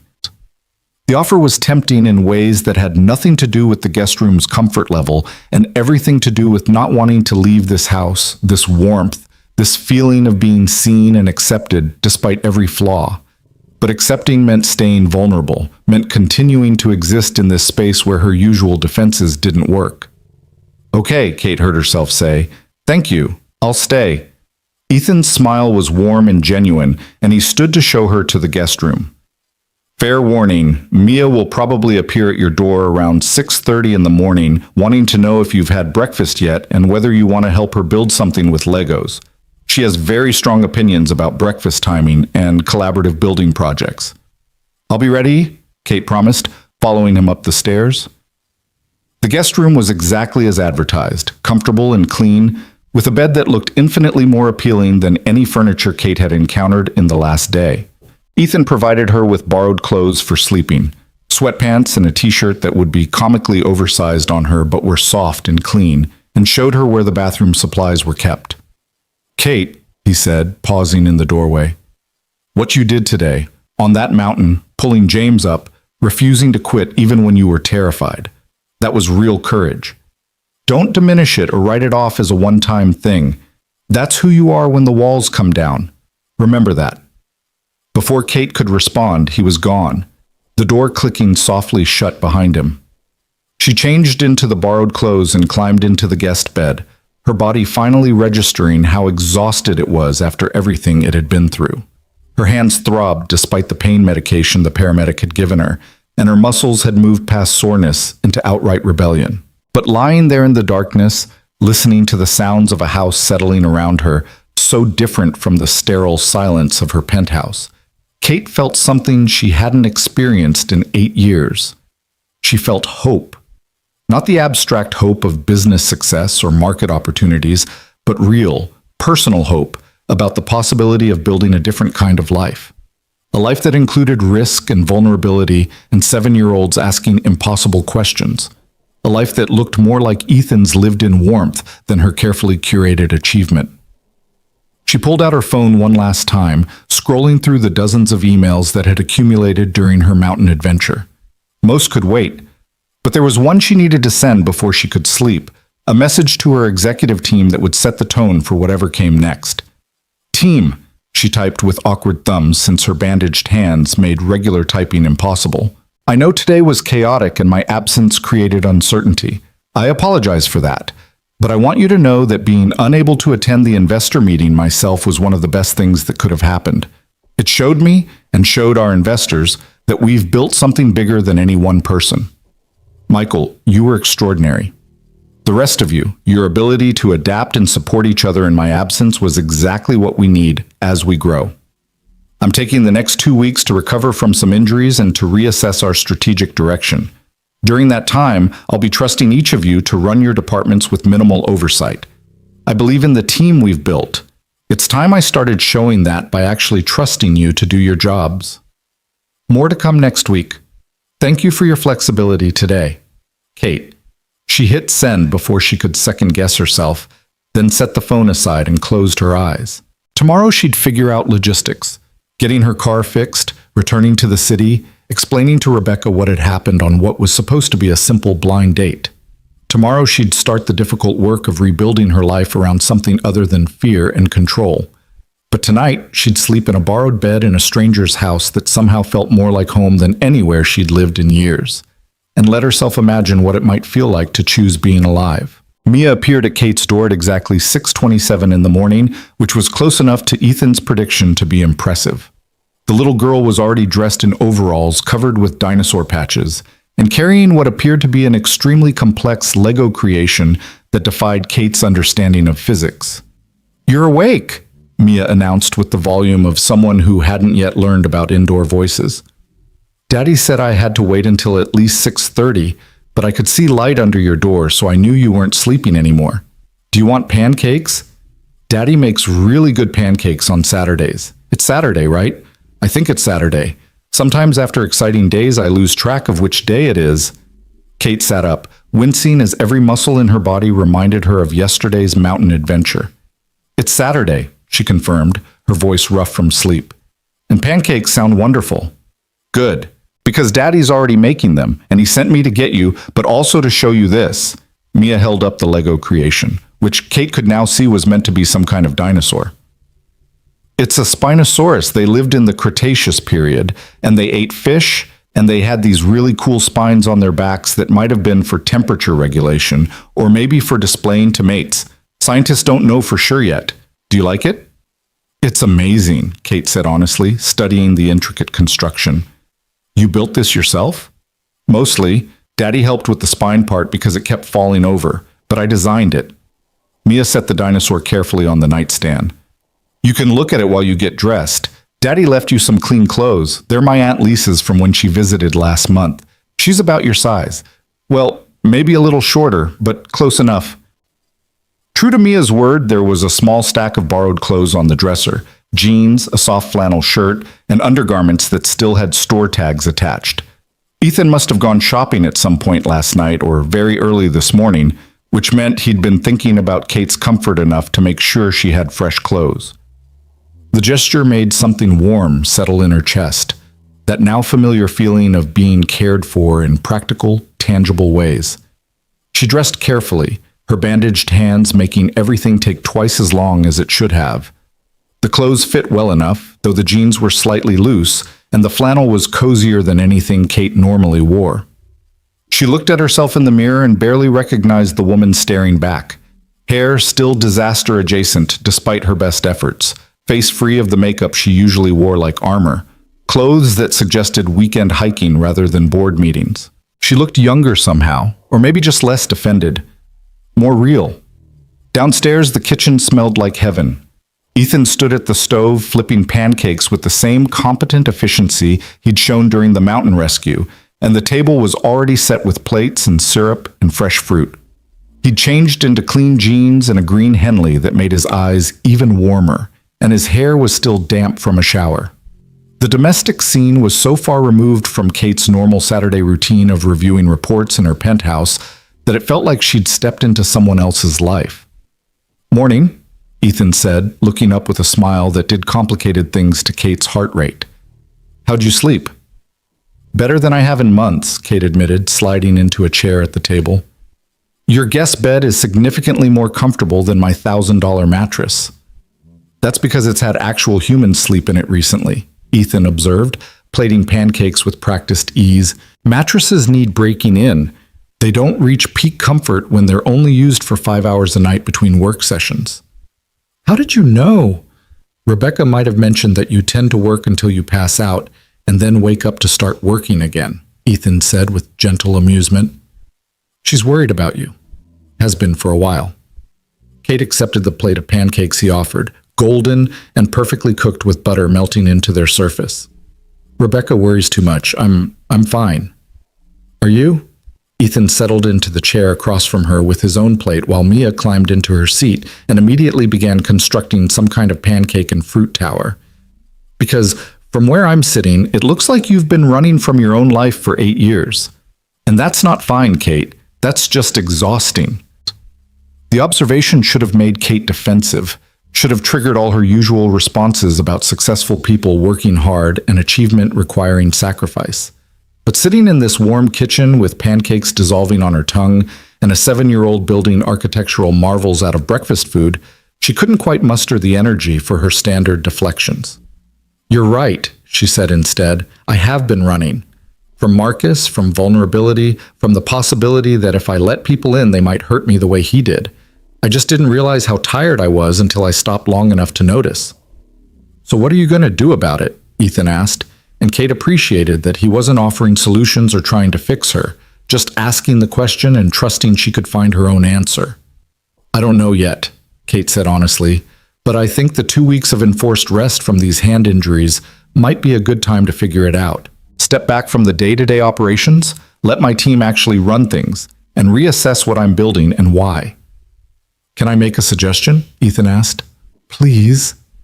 "Don't go back to the city right away. Stay here for a few days. Not in my house," he added quickly, "though you're welcome to stay as long as you want, but in town. There's a bed and breakfast about 10 minutes from here, run by a woman named Margaret, who makes the best cinnamon rolls in 3 counties. Stay there, rest, let yourself breathe without the pressure of your normal environment. See what comes up when you're not running." Kate's first instinct was to refuse. She had a company to run, a life to get back to, responsibilities that couldn't just be abandoned because she'd had an emotionally transformative experience on a mountain. But then she remembered the email she'd sent last night, the one where she'd told her team she trusted them to handle things without her constant oversight. If she immediately rushed back to micromanage everything, what message would that send? That she didn't actually trust them? That her words about building a real company were just words? "Okay," she heard herself say, "I'll stay, a few days at least, but I have one condition." "What's that?" "You let me see the treehouse you're building. Mia's been talking about it nonstop, and I want to see what purple paint and rope ladder dreams look like in structural form." Ethan's smile was warm and genuine.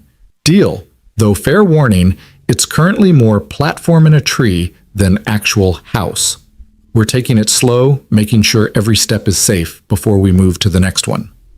"That's very you," Kate observed. "Careful, methodical, making sure the foundation is solid before building higher." "It's kept me and Mia safe so far," Ethan replied. "Though I'll admit yesterday's mountain adventure was probably the least methodical thing I've done in years. Pure instinct and improvisation." "It worked, though," Kate pointed out.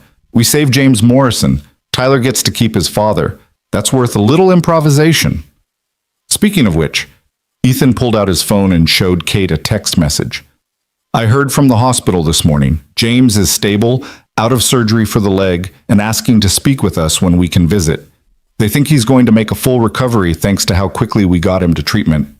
Kate felt emotion swell in her throat, that now familiar feeling of having contributed to something that mattered beyond quarterly earnings. "Can we go today? I'd like to see him. And Tyler." "I was hoping you'd say that," Ethan said.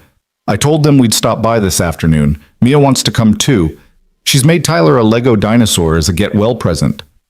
"It's a stegosaurus," Mia interjected around a mouthful of pancake. "Because stegosaurus means roofed lizard, and Tyler's daddy needs to get better so he can go home, which has a roof. It's symbolic." Kate looked at this remarkable child who thought in symbols and built Lego dinosaurs for boys she'd never met, and felt her heart crack open a little further. "That's incredibly thoughtful, Mia."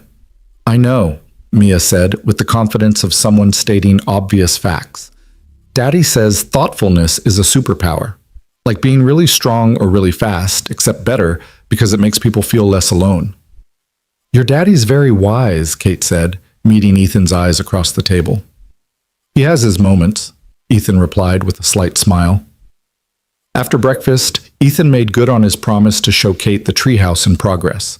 They walked through the backyard, which was larger than Kate had expected, with garden beds and a small workshop and that impressive old oak tree with the tire swing. The treehouse was about 8 feet off the ground, currently consisting of a sturdy platform with partial walls and the beginnings of a roof structure. A regular ladder provided access, though Kate could see where Ethan had marked places for the rope ladder Mia was lobbying for. "It's wonderful," Kate said, studying the craftsmanship. Every board was carefully placed, every joint secure. This wasn't some thrown-together backyard project. This was being built with the same attention to detail and love that Ethan brought to everything he did. "Mia's going to love it." "That's the plan," Ethan said, running his hand along the platform railing with obvious pride. Should be finished in another month or so. We work on it together most weekends. She's learning to measure and cut and nail. Important skills. For someone who wants to be a paleontologist? Kate asked with amusement. For someone who wants to understand how things are built, Ethan corrected. The specific application doesn't matter as much as the foundation of knowing how to create something with your own hands, how to take raw materials and turn them into something useful and beautiful. That's a skill that translates across any field. Kate thought about her own company, about how she'd built it from nothing using different tools but the same fundamental principles, taking raw materials, in her case, code and concepts, and creating something useful. Maybe she and Ethan weren't as different as she'd initially thought. They just worked in different mediums. Can I ask you something? Kate said, settling onto the edge of the platform with her legs dangling.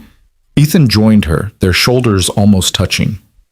Yesterday on the mountain, when we were pulling James up and I almost fell, you grabbed me without hesitation. Didn't even think about whether it might pull you down too. Why? Ethan was quiet for a moment, considering the question. Because letting you fall wasn't an option I could live with. Yeah, there was a risk we'd both go down.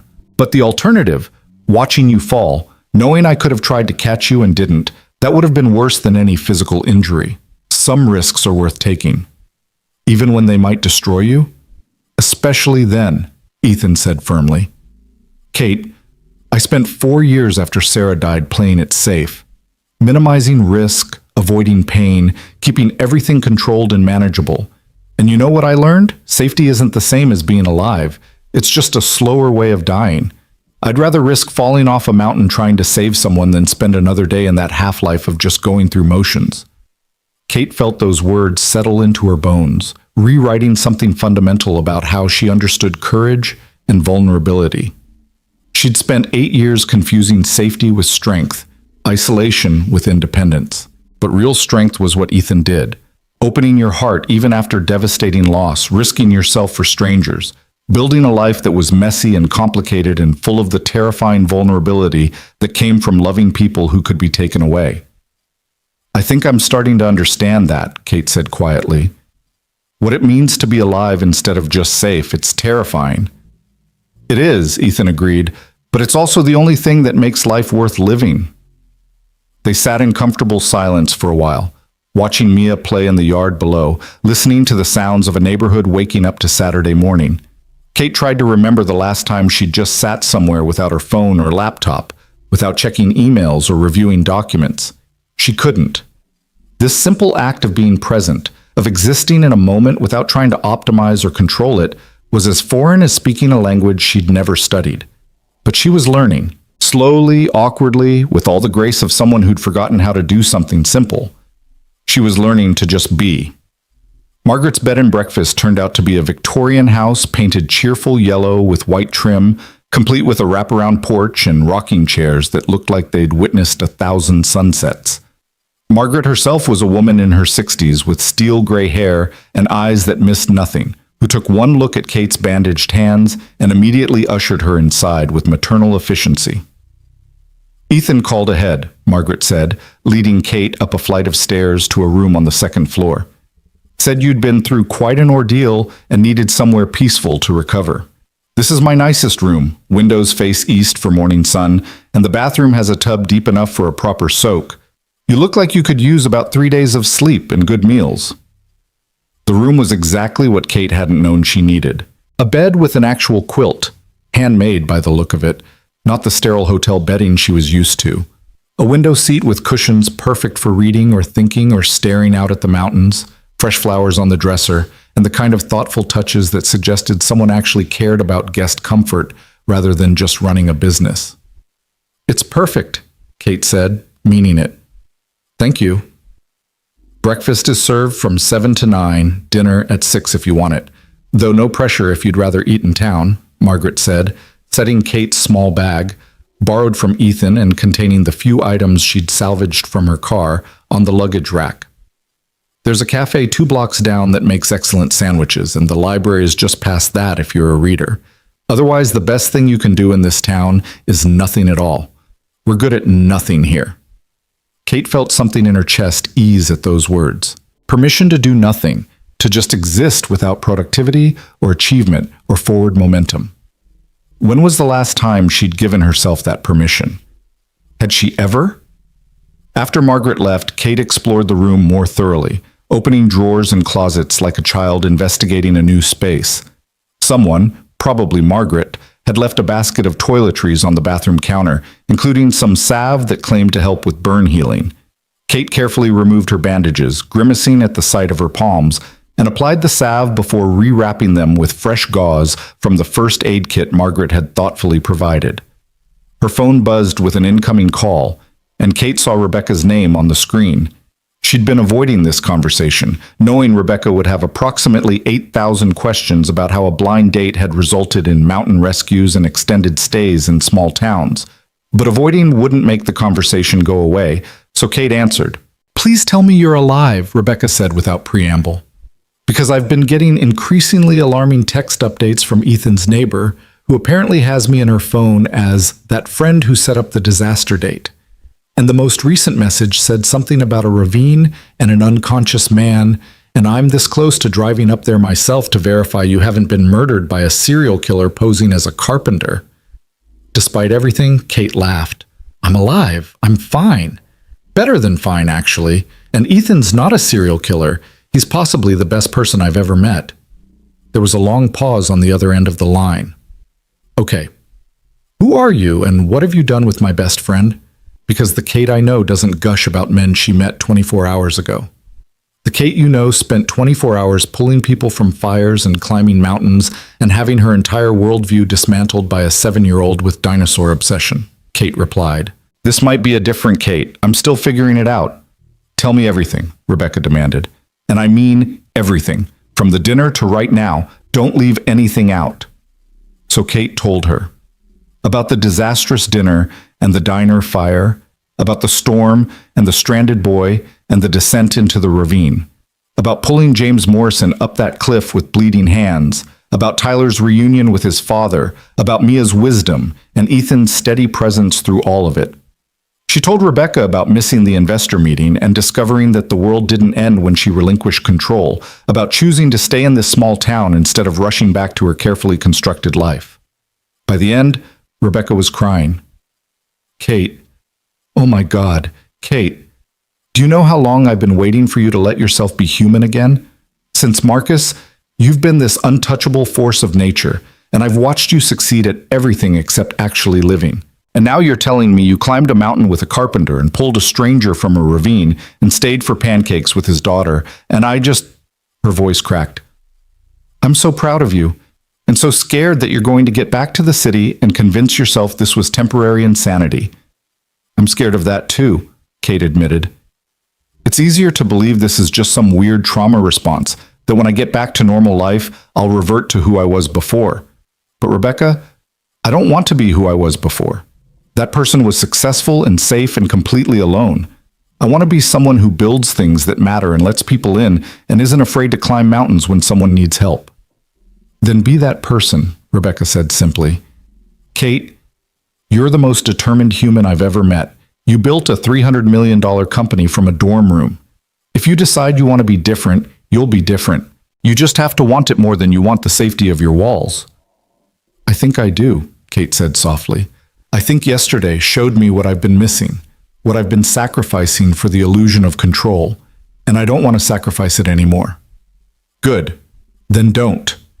Rebecca paused, then added with forced casualness. "So this Ethan, are we talking about just a friend who helped you through a crisis, or are we talking about something more?"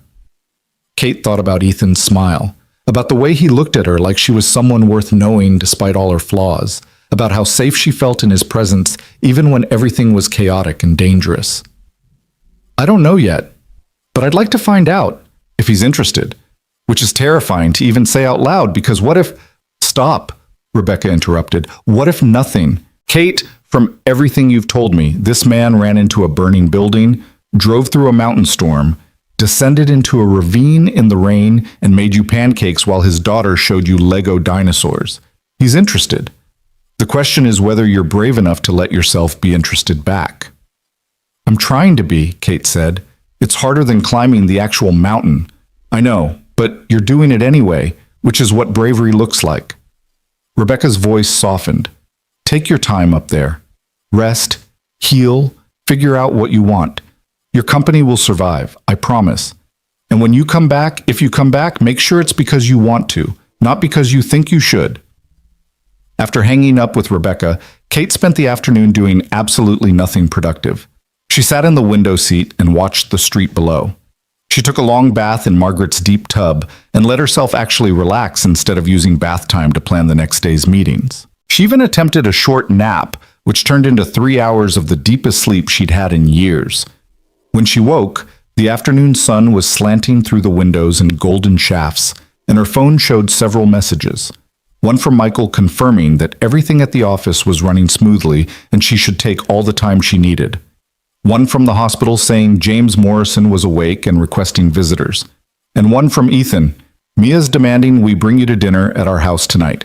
She has important questions about your business that apparently can't wait. No pressure if you need alone time, but we'd love to see you. Also, I make a mean lasagna. Kate smiled at the message, at the casual invitation that suggested she was already being woven into their routine rather than being treated as a temporary guest.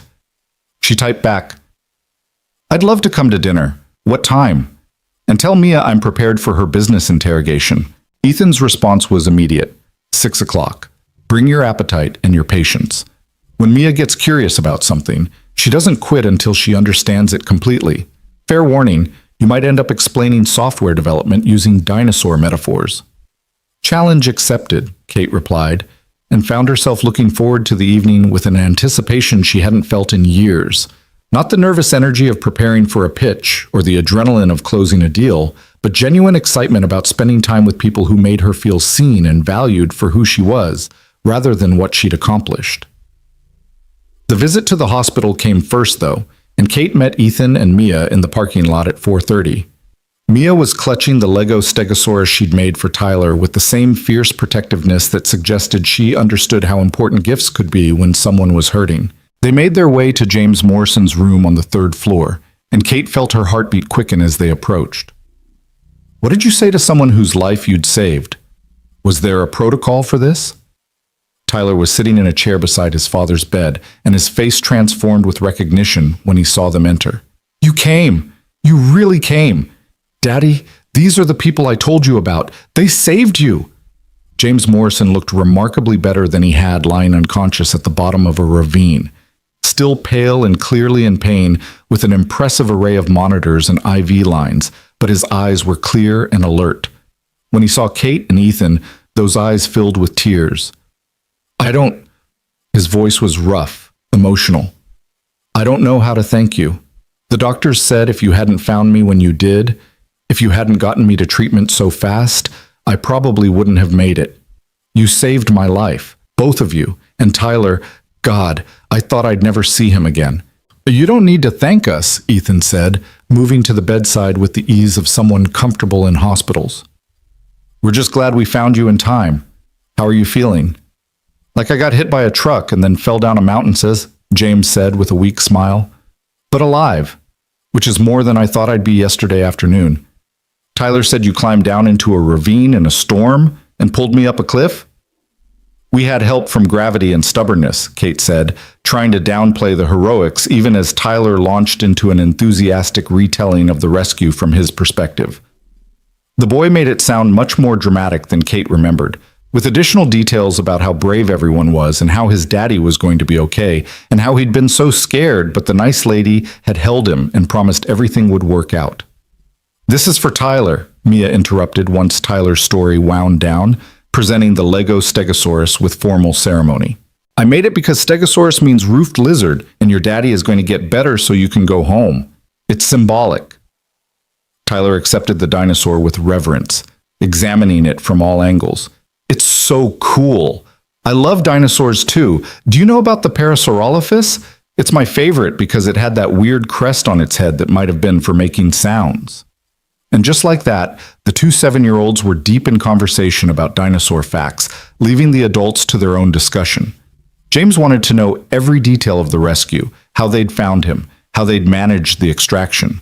Kate let Ethan do most of the talking, adding only occasional details about the rope work and the climb back up to the road. I can't believe you did all that with no training, James said, looking at Kate with something like awe. Ethan, sure, he's got the firefighter background, but what did Tyler say? A CEO? And you just decided to climb down a ravine in a storm? Someone had to, Kate said simply. Your son was terrified. You needed help. It wasn't really a decision so much as the only option that made sense in the moment. That's called courage, James said quietly. Doing what needs to be done even when you're scared. My wife, Tyler's mom, she died 2 years ago. Cancer. And ever since then, I've been so careful, so determined not to take any risks that might leave Tyler an orphan. Which is ironic, considering I almost died in a car crash anyway. Life's funny like that. Life's something, Kate agreed. But Tyler still has you, and that's what matters. He's a remarkable kid, by the way. So brave and smart and articulate for 7. He's my whole world, James said, his eyes finding his son across the room where he and Mia were constructing something elaborate from medical tape and tongue depressors. Which is why I can never repay what you did. You gave me more time with him. However many years I get, 20, 30, 40, if I'm lucky, that's all because of you two. So, thank you. Inadequate as that word is, thank you. Kate felt emotion well up in her throat, that dangerous vulnerability that came from recognizing how much her actions mattered. This wasn't a business deal or a strategic victory. This was real. 2 lives changed, a family kept intact, a child who wouldn't grow up without his father. And she'd been part of making that happen. You're welcome, she managed. Just promise me you'll stick around for him. All those years you mentioned, make them count. I will, James promised. Every single one. Dinner at Ethan's house that night was exactly the chaos Mia had promised. The little girl had indeed prepared business questions, which ranged from surprisingly insightful to completely absurd. She wanted to know how Kate decided what products to build, which led to a discussion about market research that somehow involved dinosaur migration patterns. She asked about managing employees, which became a conversation about leadership that used the pack behavior of velociraptors as a framework. And she asked how Kate knew when to take risks, which was a question Kate was still figuring out the answer to for herself. I think, Kate said carefully, helping Mia set the table while Ethan put finishing touches on the lasagna, that the best risks are the ones where you might lose something, but you'll definitely gain something important, like learning or growth or connection with people. The worst risks are when you might lose a lot and not gain anything meaningful. Like climbing down a mountain in a storm, Mia said. You might have gotten hurt, but you gained saving someone's life. That's a good risk. Exactly like that. And what about liking my daddy? Mia asked with the bluntness that was her trademark. Is that a good risk or a bad risk? Kate glanced at Ethan, who had frozen at the stove with a serving spoon in midair, his expression caught between horror at his daughter's directness and curiosity about Kate's answer. I think, Kate said slowly, that liking your daddy is one of the best risks I've considered in a very long time. Because even if it's scary, even if I might get hurt, the possibility of building something real with someone who's kind and brave and makes excellent pancakes, that's worth the risk. Good answer, Mia said with satisfaction. Daddy thinks so too. I can tell because his ears get red when he's happy, and they're super red right now. Ethan's ears were indeed red, and he shot his daughter a look that promised later discussions about appropriate dinner conversation topics. But he was smiling too, and when his eyes met Kate's across the kitchen, she saw hope and warmth and the kind of careful possibility that came from 2 wounded people considering whether they might risk being whole together. The lasagna was as good as advertised, and the conversation flowed easily between bites, sometimes about dinosaurs, sometimes about Kate's company, sometimes about Ethan's carpentry projects. Mia told elaborate stories about school and her friends and the teacher who didn't believe that Spinosaurus probably spent most of its time in water. Ethan shared anecdotes about his fire department days and some of the more interesting custom furniture requests he'd received. And Kate found herself talking about her early days building the company, about the fear and excitement and occasional terror of starting something from nothing. It sounds like you built your business the way Daddy builds furniture, Mia observed. Carefully, one piece at a time, making sure everything fits together right. I suppose I did, Kate agreed, though I haven't always been as careful about the fit between work and the rest of my life. That's something I'm trying to improve. After dinner, while Ethan did dishes and Mia was supposedly getting ready for bed, though judging by the construction sounds coming from upstairs, she was actually building something with Legos. Kate found herself alone in the living room again, studying the family photos. She paused on one in particular, Sarah, Ethan, and baby Mia at what looked like a beach, all three of them sandy and sun-soaked and radiating joy. That was our last vacation before she died, Ethan said quietly, appearing beside Kate with 2 mugs of tea. Mia was 2.5. Sarah was already sick, but we didn't know it yet. I look at that photo and see how happy we were, completely unaware that everything was about to change. Do you regret it? Kate asked. Not knowing? Or would you have preferred to know what was coming? Ethan considered the question seriously. I don't know. Knowing might have let us prepare, say proper goodbyes, make different choices, but it also would have stolen the joy from those last few months. We would have been grieving while she was still alive instead of just living. So maybe not knowing was a gift, in its own way. That's a remarkably healthy perspective for someone who's been through what you've been through. Therapy helps, Ethan said with a slight smile. Lots and lots of therapy. And time. And Mia, who needed me to be functional even when I wanted to fall apart. You'd be surprised what you can survive when someone's depending on you. Kate thought about her own company, about the 300 employees who depended on her leadership, and realized she'd been using that responsibility as armor rather than motivation, hiding behind duty instead of letting it push her toward growth. Can I ask you something? When did you know you were ready to try dating again? Was there a moment or was it gradual? Both, Ethan said. Gradual in that I slowly realized I was lonely, that I wanted adult conversation and connection beyond parenting and work. But also a moment, about 6 months ago, when I was reading Mia a bedtime story about a knight who had to be brave even when he was scared. And I thought, what kind of example am I setting if I'm teaching her to be brave, but I'm too scared to risk my own heart again? So I told Rebecca's husband I'd be open to being set up if he knew anyone interesting. Enter you. Enter me, Kate echoed. The disaster-blind date that turned into a mountain rescue, and apparently an extended stay in a small town where I'm learning to do nothing. How's that going, by the way? The doing nothing? It's harder than building a company, Kate admitted. Every instinct tells me I should be working, achieving, moving forward. Sitting still feels like failure, but I'm trying to retrain my brain to understand that rest isn't laziness and reflection isn't wasted time. It's definitely not wasted time, Ethan assured her, especially not if you're using it to figure out what you actually want your life to look like, instead of just defaulting to what you think it should look like. Kate sipped her tea, letting the warmth spread through her hands, carefully, because they still hurt despite the healing. I think I want it to look more like this, she said quietly. More dinners with people who matter. More conversations that aren't about business strategy. More time for things like helping 7-year-olds understand software development through dinosaur metaphors. I'm just not sure how to build that while also running a company. The same way you build anything else, Ethan said. One decision at a time. You choose to delegate more. You choose to trust your team. You choose to set boundaries around your work hours. You choose to say yes to dinner invitations, even when you have emails to answer. It's not a single grand gesture. It's 1,000 small choices that add up to a different kind of life. That sounds exhausting. Living any way that matters is exhausting, Ethan pointed out.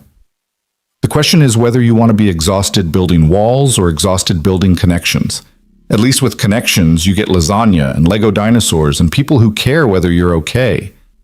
Kate set down her tea mug and turned to face Ethan fully, her heart hammering with the kind of fear that had nothing to do with mountains or fires. Can I be honest about something? Always. I'm terrified of whatever this is between us.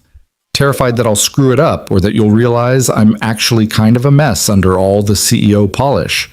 Terrified that I'll let myself care about you and Mia, and then something will happen, and I'll lose you both. And I know that's not rational. I know my fear of loss is based on one bad experience with Marcus. But knowing that doesn't make the fear go away. Ethan reached out slowly, giving Kate time to pull back if she wanted, and took her hand, the one that wasn't bandaged, his thumb tracing gentle circles on her palm. Can I be honest too? I'm terrified as well. Terrified that you'll go back to the city and realize this was just a weird interlude, that your real life doesn't have space for a small-town carpenter and his inquisitive daughter. Terrified that I'll let myself fall for you, more than I already have, and you'll choose your company over anything we might build together. So we're both scared. The question is whether we let that fear make our decisions, or whether we're brave enough to try anyway. More than you already have? Kate's voice came out whisper soft. Ethan's smile was rueful and honest. I started falling for you when you apologized after the diner fire. Most people would have just walked away, but you came back, you acknowledged your mistakes, you showed me there was substance under the defense mechanisms. Then you rappelled down a mountain in a storm and pulled a man from a ravine with bleeding hands and refused to quit even when you were terrified. How could I not fall for that? You're extraordinary, Kate Blackwell. You just needed a crisis to remember it. Kate felt tears prick her eyes. Happy tears this time, not the complicated grief-joy mixture from earlier. I think I'm falling for you too, for your kindness and your courage, and the way you teach Mia that thoughtfulness is a superpower, for how you show up for people without expectation of reward, for pancakes and treehouse building, and the way you look at me like I'm someone worth knowing despite all my flaws. You're worth knowing because of your flaws, not despite them, Ethan corrected gently. Those flaws are what make you real, what make you human. I don't want the polished CEO who has everything figured out. I want the woman who climbed a mountain with me, who admits when she's scared, who's brave enough to try being vulnerable even when every instinct tells her to run. I don't want to run, Kate said, and meant it. Not from this, not from you. I want to stay and see what we might build together. I want to have more dinners and conversations and moments where Mia asks impossible questions. I want to learn how to be the kind of person who can run a company and also have a life. And I want... She stopped, gathering courage. I want to kiss you, if that's okay. Ethan's answer was to close the distance between them, his hand coming up to cup her face with a gentleness that made Kate's heart ache. The kiss was soft and questioning at first, a careful exploration. But then Kate leaned in and Ethan pulled her closer, and the kiss deepened into something that felt like promise and possibility, and the terrifying beauty of two people choosing to risk their hearts despite every good reason to stay protected. When they finally pulled apart, both slightly breathless, Kate rested her forehead against Ethan's and smiled. So this is what choosing alive feels like. This is what it feels like, Ethan confirmed. Scary and wonderful, and absolutely worth it. Daddy's kissing Kate! Mia's delighted shriek came from the stairs, where she was apparently supposed to be sleeping but was instead spying on the adults with gleeful enthusiasm. Does this mean she's your girlfriend now? Can she come to my school presentation next week? I'm doing mine on Pachycephalosaurus and I want to show her. Ethan groaned and pressed his face against Kate's shoulder. I'm sorry. I promise I did tell her to go to bed. She has selective hearing when she's curious about something. It's fine, Kate said, laughing. Mia, I would love to come to your presentation if I'm still here next week. And yes, I think your daddy and I are going to try the whole girlfriend-boyfriend thing. Is that okay with you? It's very okay, Mia said seriously. You're nice and you're smart and you know about software and you helped save Tyler's daddy and you don't treat me like I'm just a kid. Those are all important qualities in a potential stepmom. Whoa, slow down there, Ethan said quickly. We're starting with girlfriend, not jumping straight to stepmom. Kate and I need time to figure out what this is before we make any big declarations. But you like her a lot and she likes you a lot, and you just kissed her in front of the family photos, which means it's serious, Mia pointed out with flawless 7-year-old logic. I'm just being practical about possibilities. Bed, Ethan said firmly. Now. We'll discuss your interpretation of relationship timelines tomorrow. Fine, Mia sighed dramatically. But for the record, I approve. And Kate? Yes? Thank you for choosing to be alive. Daddy's been waiting for someone brave enough to do that with him. And with that pronouncement, she disappeared back up the stairs, leaving 2 stunned adults staring after her. Your daughter is going to rule the world someday, Kate said finally. I know, Ethan replied. I'm terrified and proud in equal measure. But she's right about one thing. I have been waiting for someone brave enough to choose being alive. Someone willing to risk the mess and the fear and the possibility of loss because the alternative is missing out on all the good parts. Thank you for being that person. Thank you for showing me what the good parts look like, Kate replied. I forgot somewhere along the way, or maybe I never really knew, but I want to learn. With you, if you'll let me. I'll let you, Ethan promised, on one condition. What's that? Don't give up your company or change who you are trying to fit into my life. I fell for Kate Blackwell, the CEO who builds empires, not despite that part of you, but including it. Whatever we build together needs to have space for your ambition and your work and your drive to succeed. I don't want you to diminish yourself trying to fit into some idea of what a relationship should look like. Kate felt something tight in her chest finally loosen, some fear she hadn't even fully acknowledged. You're sure? Because my life is demanding and complicated, and sometimes I'll have to choose work over personal time. I can be better about balance, but I can't stop being who I am. I don't want you to stop being who you are, Ethan said firmly. I want you to be exactly who you are, just with the addition of space for this. He gestured between them. Whatever this becomes. We'll figure it out as we go. You'll have weeks where work demands everything, and I'll have weeks where Mia and the carpentry business and treehouse building take priority. That's okay. That's normal. We just promise to show up for each other when it matters and communicate when we need more or can give less. That sounds remarkably healthy and well-adjusted, Kate observed. Therapy, Ethan reminded her with a smile.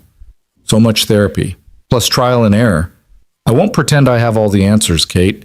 I'm figuring this out just as much as you are. But I think we can figure it out together if we're both willing to try. I'm willing, Kate said. Scared, but willing.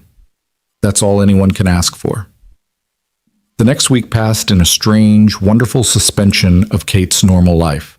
She stayed at Margaret's bed and breakfast, venturing out for walks through the town and meals at the local cafe, and long conversations with Ethan that ranged from profound to playful. She attended Mia's school presentation on Pachycephalosaurus and was thoroughly impressed by the level of research the 7-year-old had conducted.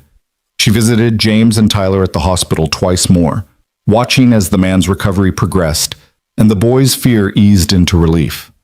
And slowly, carefully, she began making decisions about what her life would look like going forward. She called a company-wide meeting via video conference. Her bandaged hands made typing impossible, but she'd gotten proficient with voice-to-text software and announced significant changes.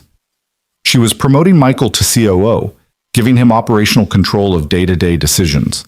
She was establishing clearer boundaries around her own time, delegating more responsibility to department heads, and implementing a policy that discouraged after-hours email unless there was a genuine emergency.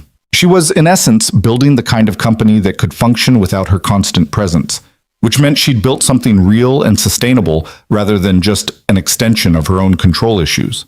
The response from her team was overwhelmingly positive, which told Kate something important about how badly her management style had needed adjustment.